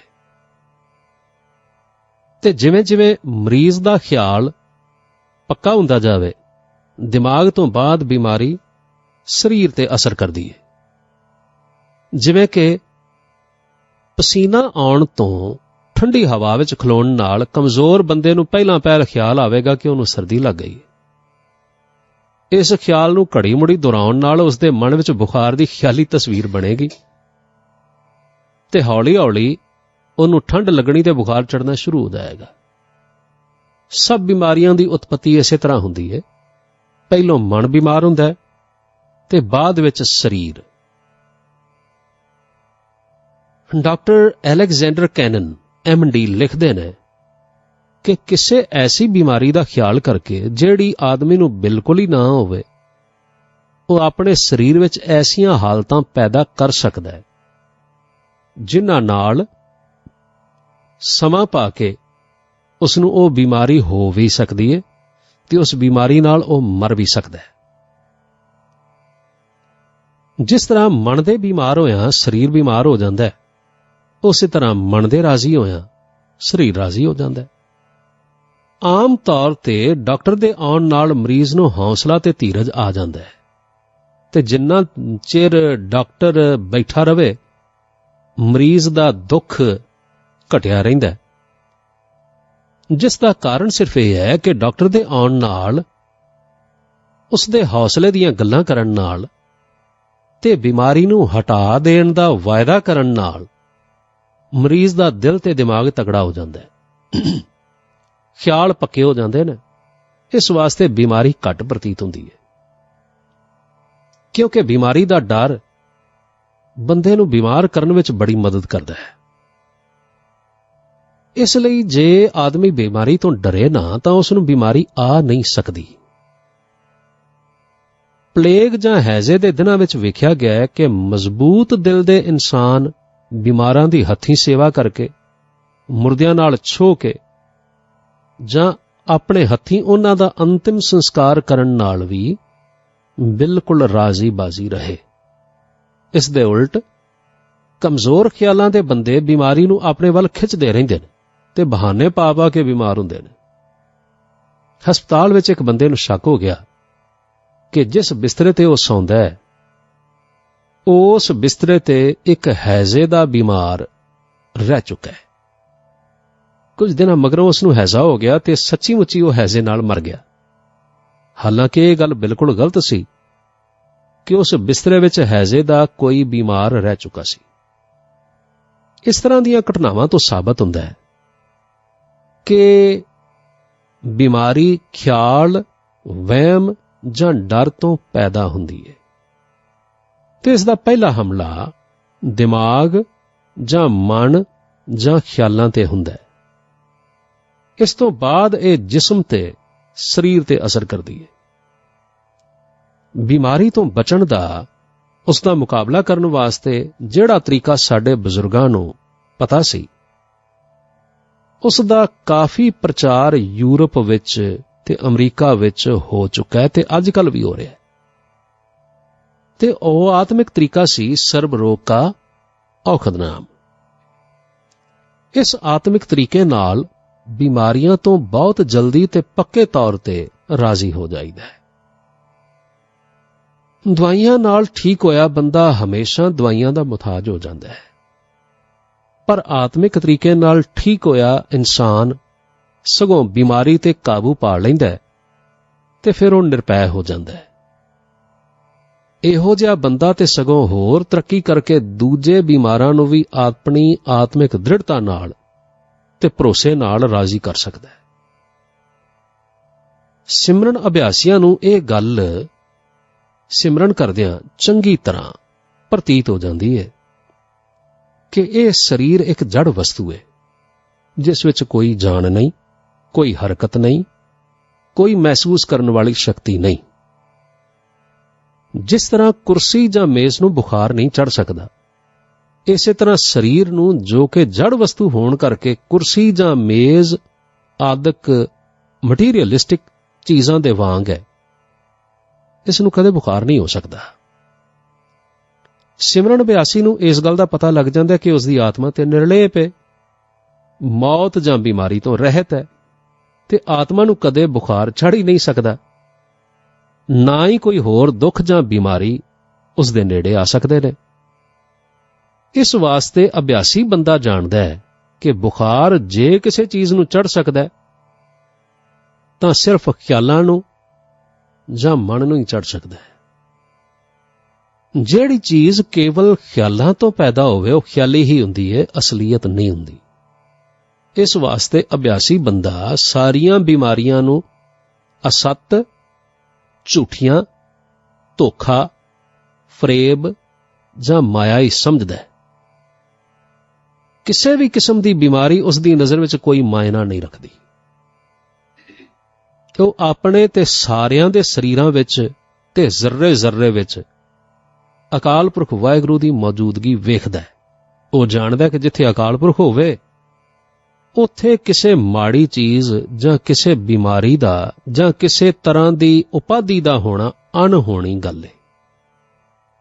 ਇਸ ਵਾਸਤੇ ਉਹ ਬਿਮਾਰੀ ਤੋਂ ਡਰਦਾ ਹੀ ਨਹੀਂ, ਬਲਕਿ ਉਸ ਨੂੰ ਧੋਖਾ ਜਾਂ ਮਾਇਆ ਸਮਝ ਕੇ ਉਸ ਦੀ ਝੂਠੀ ਹਸਤੀ ਨੂੰ ਉਡਾ ਦਿੰਦਾ ਹੈ। ਅਭਿਆਸੀ ਪੁਰਸ਼ ਬੇਅੰਤ ਵਾਹਿਗੁਰੂ ਨਾਲ ਆਪਣੇ ਮਨ ਨੂੰ ਇੱਕ ਸੁਰ ਕਰਨਾ ਜਾਣਦਾ ਹੈ ਤੇ ਉਸ ਬੇਅੰਤ ਸ਼ਕਤੀ ਦੇ ਖਜ਼ਾਨੇ ਤੋਂ ਆਪਣੀ ਲੋੜ ਅਨੁਸਾਰ ਤਾਕਤ ਖਿੱਚਦਾ ਰਹਿੰਦਾ ਹੈ। ਉਹ ਆਪਣੀ ਜ਼ਿੰਦਗੀ ਵਾਸਤੇ, ਸਿਹਤ ਵਾਸਤੇ ਕਿਸੇ ਬਾਹਰ ਦੀ ਤਾਕਤ ਦਾ ਮੁਤਾਜ ਨਹੀਂ ਰਹਿੰਦਾ।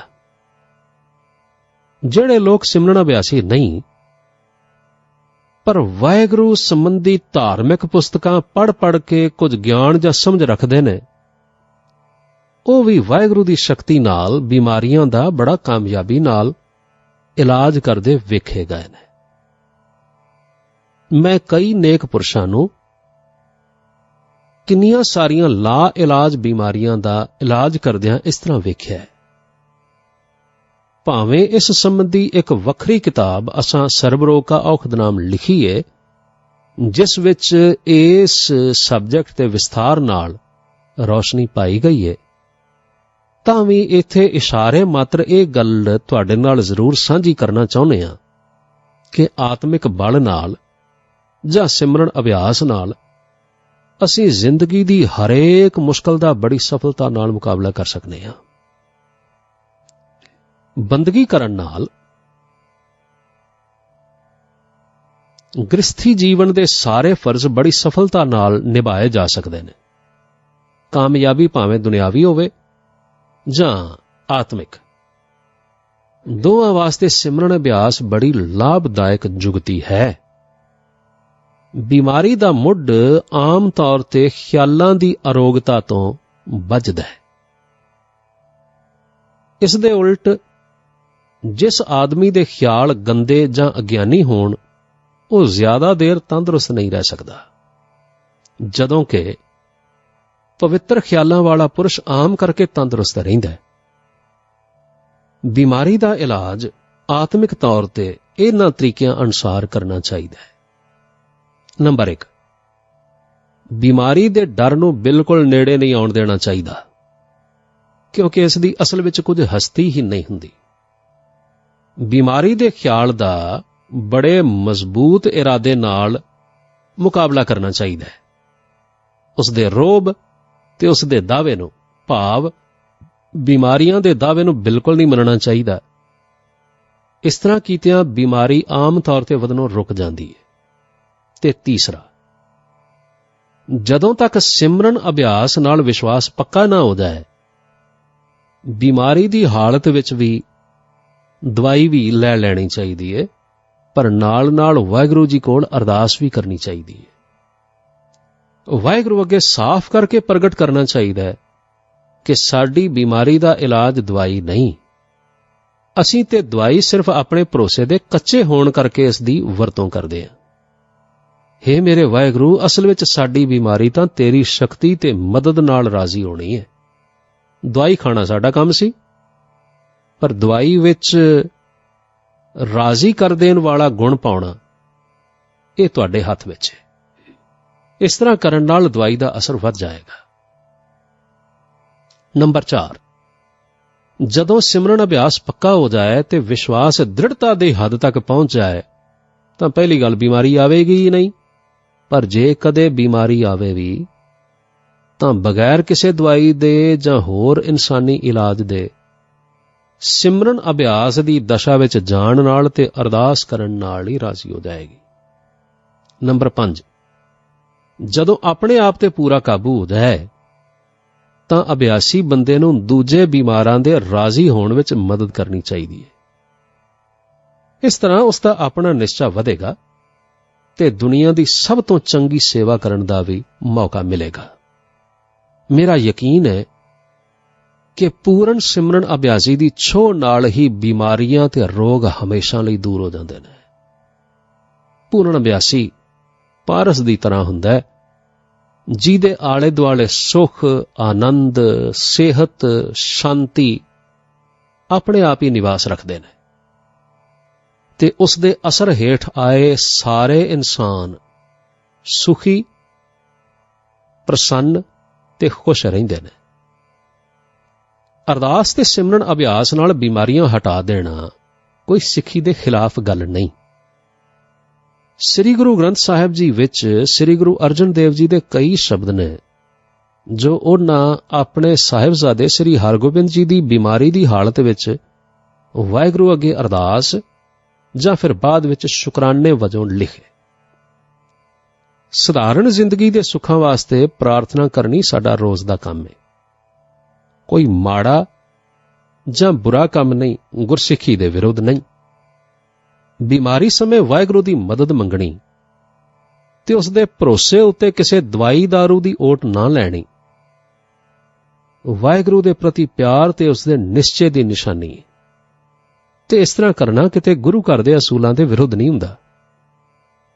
ਮੈਂ ਜਾਂ ਮੇਰੇ ਹੋਰ ਕਈ ਮਿੱਤਰਾਂ ਨੇ ਜਦੋਂ ਵੀ ਵਾਹਿਗੁਰੂ ਦੀ ਮਦਦ ਨਾਲ ਆਪਣੀਆਂ ਤੇ ਆਪਣੇ ਘਰ ਦੇ ਮੈਂਬਰਾਂ ਦੀਆਂ ਬਿਮਾਰੀਆਂ ਰਾਜ਼ੀ ਕੀਤੀਆਂ ਨੇ, ਸਗੋਂ ਸਾਡਾ ਵਾਹਿਗੁਰੂ ਜੀ ਉੱਤੇ ਵਿਸ਼ਵਾਸ ਹੋਰ ਵੱਧ ਜਾਂਦਾ ਹੈ ਤੇ ਵਾਹਿਗੁਰੂ ਜੀ ਨੂੰ ਮੁਸ਼ਕਲਾਂ ਵਿੱਚ ਅਜ਼ਮਾਉਣ ਨਾਲ ਤੇ ਉਸ ਉੱਤੇ ਸਗੋਂ ਨਿਸ਼ਚਾ ਹੋਰ ਵੱਧ ਜਾਂਦਾ ਹੈ ਤੇ ਬੰਦਾ ਨਿਰਭੈ ਹੋ ਜਾਂਦਾ ਹੈ। ਵਾਹਿਗੁਰੂ ਜੀ ਸਰਬ ਸ਼ਕਤੀਮਾਨ ਨੇ ਤੇ ਉਹਨਾਂ ਦਾ ਸਰਬ ਸ਼ਕਤੀਮਾਨ ਹੋਣਾ, ਸਰਬ ਵਿਆਪਕ ਹੋਣਾ, ਕਿਰਪਾ ਸਾਗਰ ਹੋਣਾ ਤਕਲੀਫਾਂ, ਮੁਸੀਬਤਾਂ ਦੇ ਬਿਮਾਰੀਆਂ ਵਿੱਚ ਬੜੀ ਛੇਤੀ ਤੋਂ ਛੇਤੀ ਤੇ ਚੰਗੀ ਤਰ੍ਹਾਂ ਅਜ਼ਮਾਇਆ ਜਾ ਸਕਦਾ ਹੈ। ਇਹ ਨਾ ਸਿਰਫ ਨਿਸ਼ਚੇ ਦੀ ਖੇਡ ਹੈ, ਜਿਸ ਦਾ ਦਿਲ ਕਰੇ ਇਹ ਖੇਡ ਖੇਡ ਕੇ ਵੇਖ ਲਵੇ, ਤੇ ਨਿਸ਼ਚੇ ਵਾਲਿਆਂ ਦੀ ਤੇ ਅੱਜ ਵੀ ਤੇ ਕੱਲ ਵੀ ਵਾਹਿਗੁਰੂ ਹਰ ਵੇਲੇ ਤੇ ਹਰ ਮੁਸ਼ਕਲ ਵਿੱਚ ਪੂਰਨ ਸਹਾਇਤਾ ਕਰਦਾ ਹੈ। ਸਿਰਫ ਉਸ ਦੀ ਸਹਾਇਤਾ ਵਿੱਚ ਯਕੀਨ ਹੋਣਾ ਚਾਹੀਦਾ ਹੈ। ਸੱਚੇ ਦਿਲ ਨਾਲ ਉਸ ਦੇ ਚਰਨਾਂ ਵਿੱਚ ਡਿੱਗਣ ਦੀ ਲੋੜ ਹੈ। ਸਿਰਫ ਉਸ ਦੀ ਰਹਿਮਤ ਦਾ ਦਰਵਾਜ਼ਾ ਖੜਕਾਉਣ ਦੀ ਲੋੜ ਹੈ ਤੇ ਅਵਸ਼ ਵਾਹਿਗੁਰੂ ਦੀ ਕਿਰਪਾ ਹੋ ਜਾਏਗੀ। ਸੱਪ ਦੀ ਪੂਛ।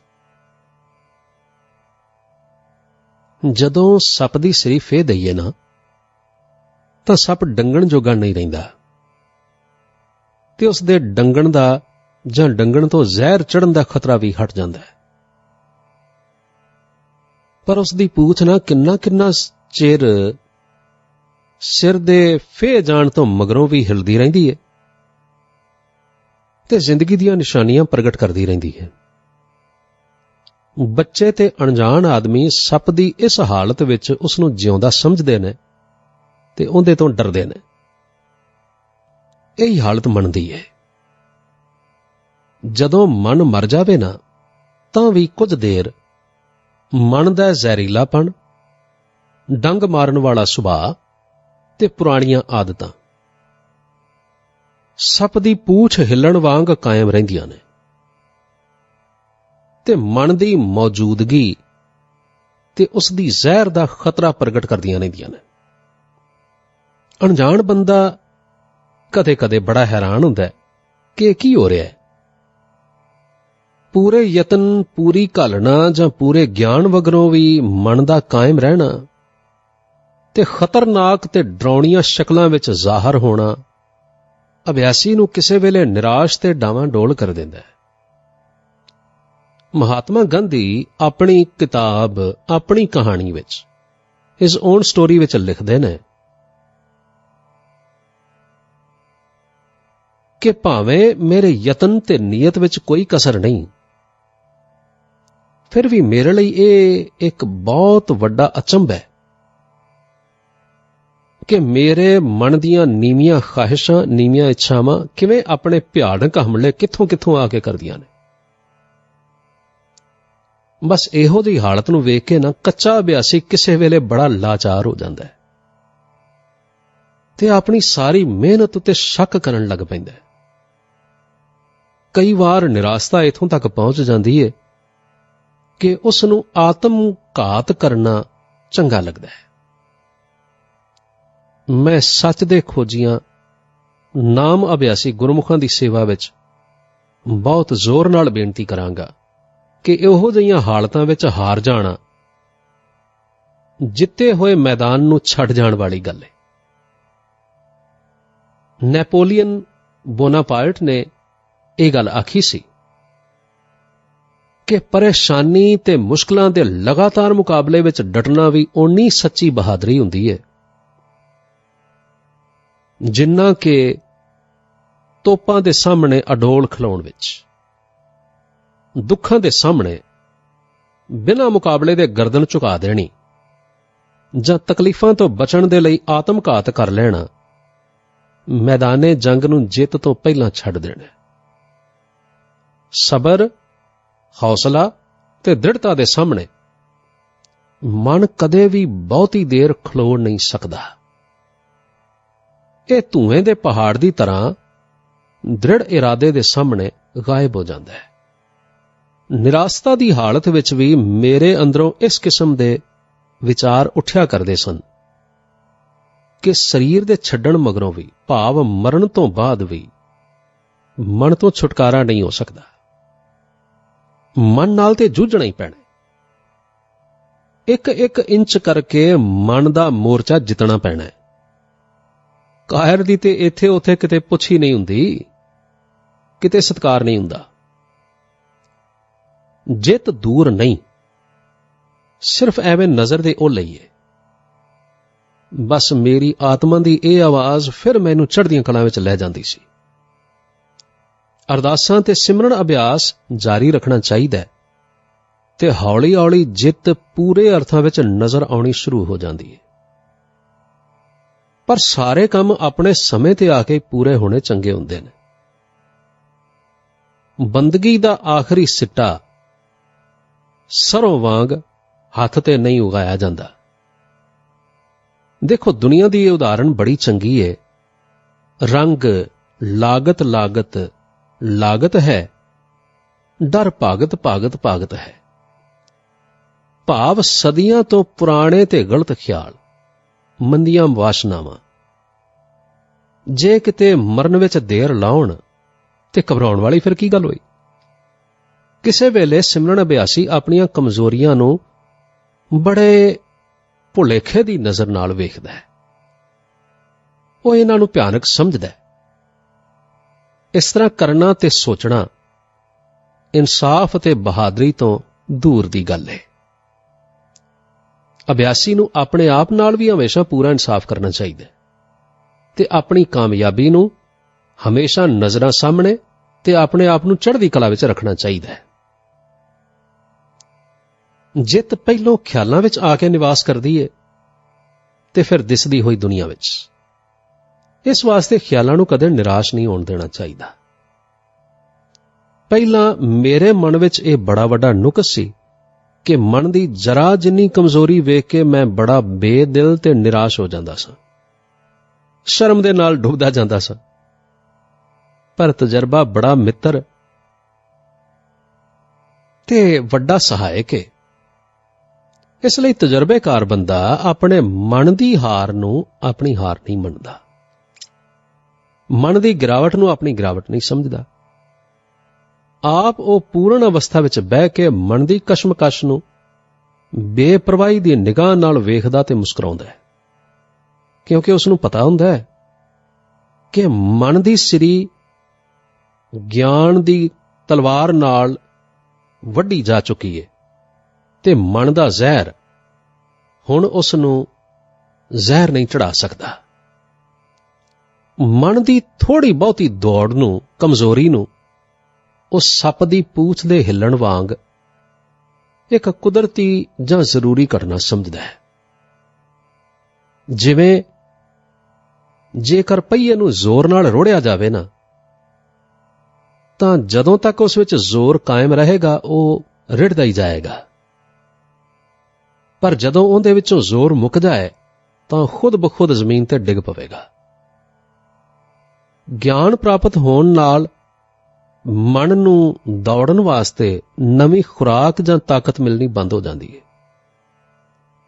ਇਸ ਵਿੱਚ ਅੱਗੇ ਵਾਸਤੇ ਸੰਕਲਪ ਤਰੰਗਾਂ ਉੱਠਣੀਆਂ ਰੁਕ ਜਾਂਦੀਆਂ ਨੇ, ਪਰ ਪਿਛਲੀ ਤਾਕਤ, ਪਿਛਲੇ ਸੰਸਕਾਰ ਜਦੋਂ ਤੱਕ ਕਾਇਮ ਰਹਿਣ, ਉਸ ਦੀ ਭੱਜ ਦੌੜ ਕਿਸੇ ਹੱਦ ਤੱਕ ਕਾਇਮ ਰਹਿੰਦੀ ਹੈ ਤੇ ਹੌਲੀ ਹੌਲੀ ਫਿਰ ਮਨ ਪਹੀਏ ਦੀ ਤਰ੍ਹਾਂ ਜ਼ਮੀਨ ਤੇ ਡਿੱਗ ਕੇ ਸਦਾ ਲਈ ਮੁਰਦਾ ਹੋ ਜਾਂਦਾ ਹੈ ਤੇ ਸਿਮਰਨ ਅਭਿਆਸੀ ਜੀਵਨ ਮੁਕਤ ਪਦਵੀ ਦਾ ਆਨੰਦ ਮਾਣਦਿਆਂ ਸੱਚ ਵਿੱਚ ਸਮਾ ਜਾਂਦਾ ਹੈ।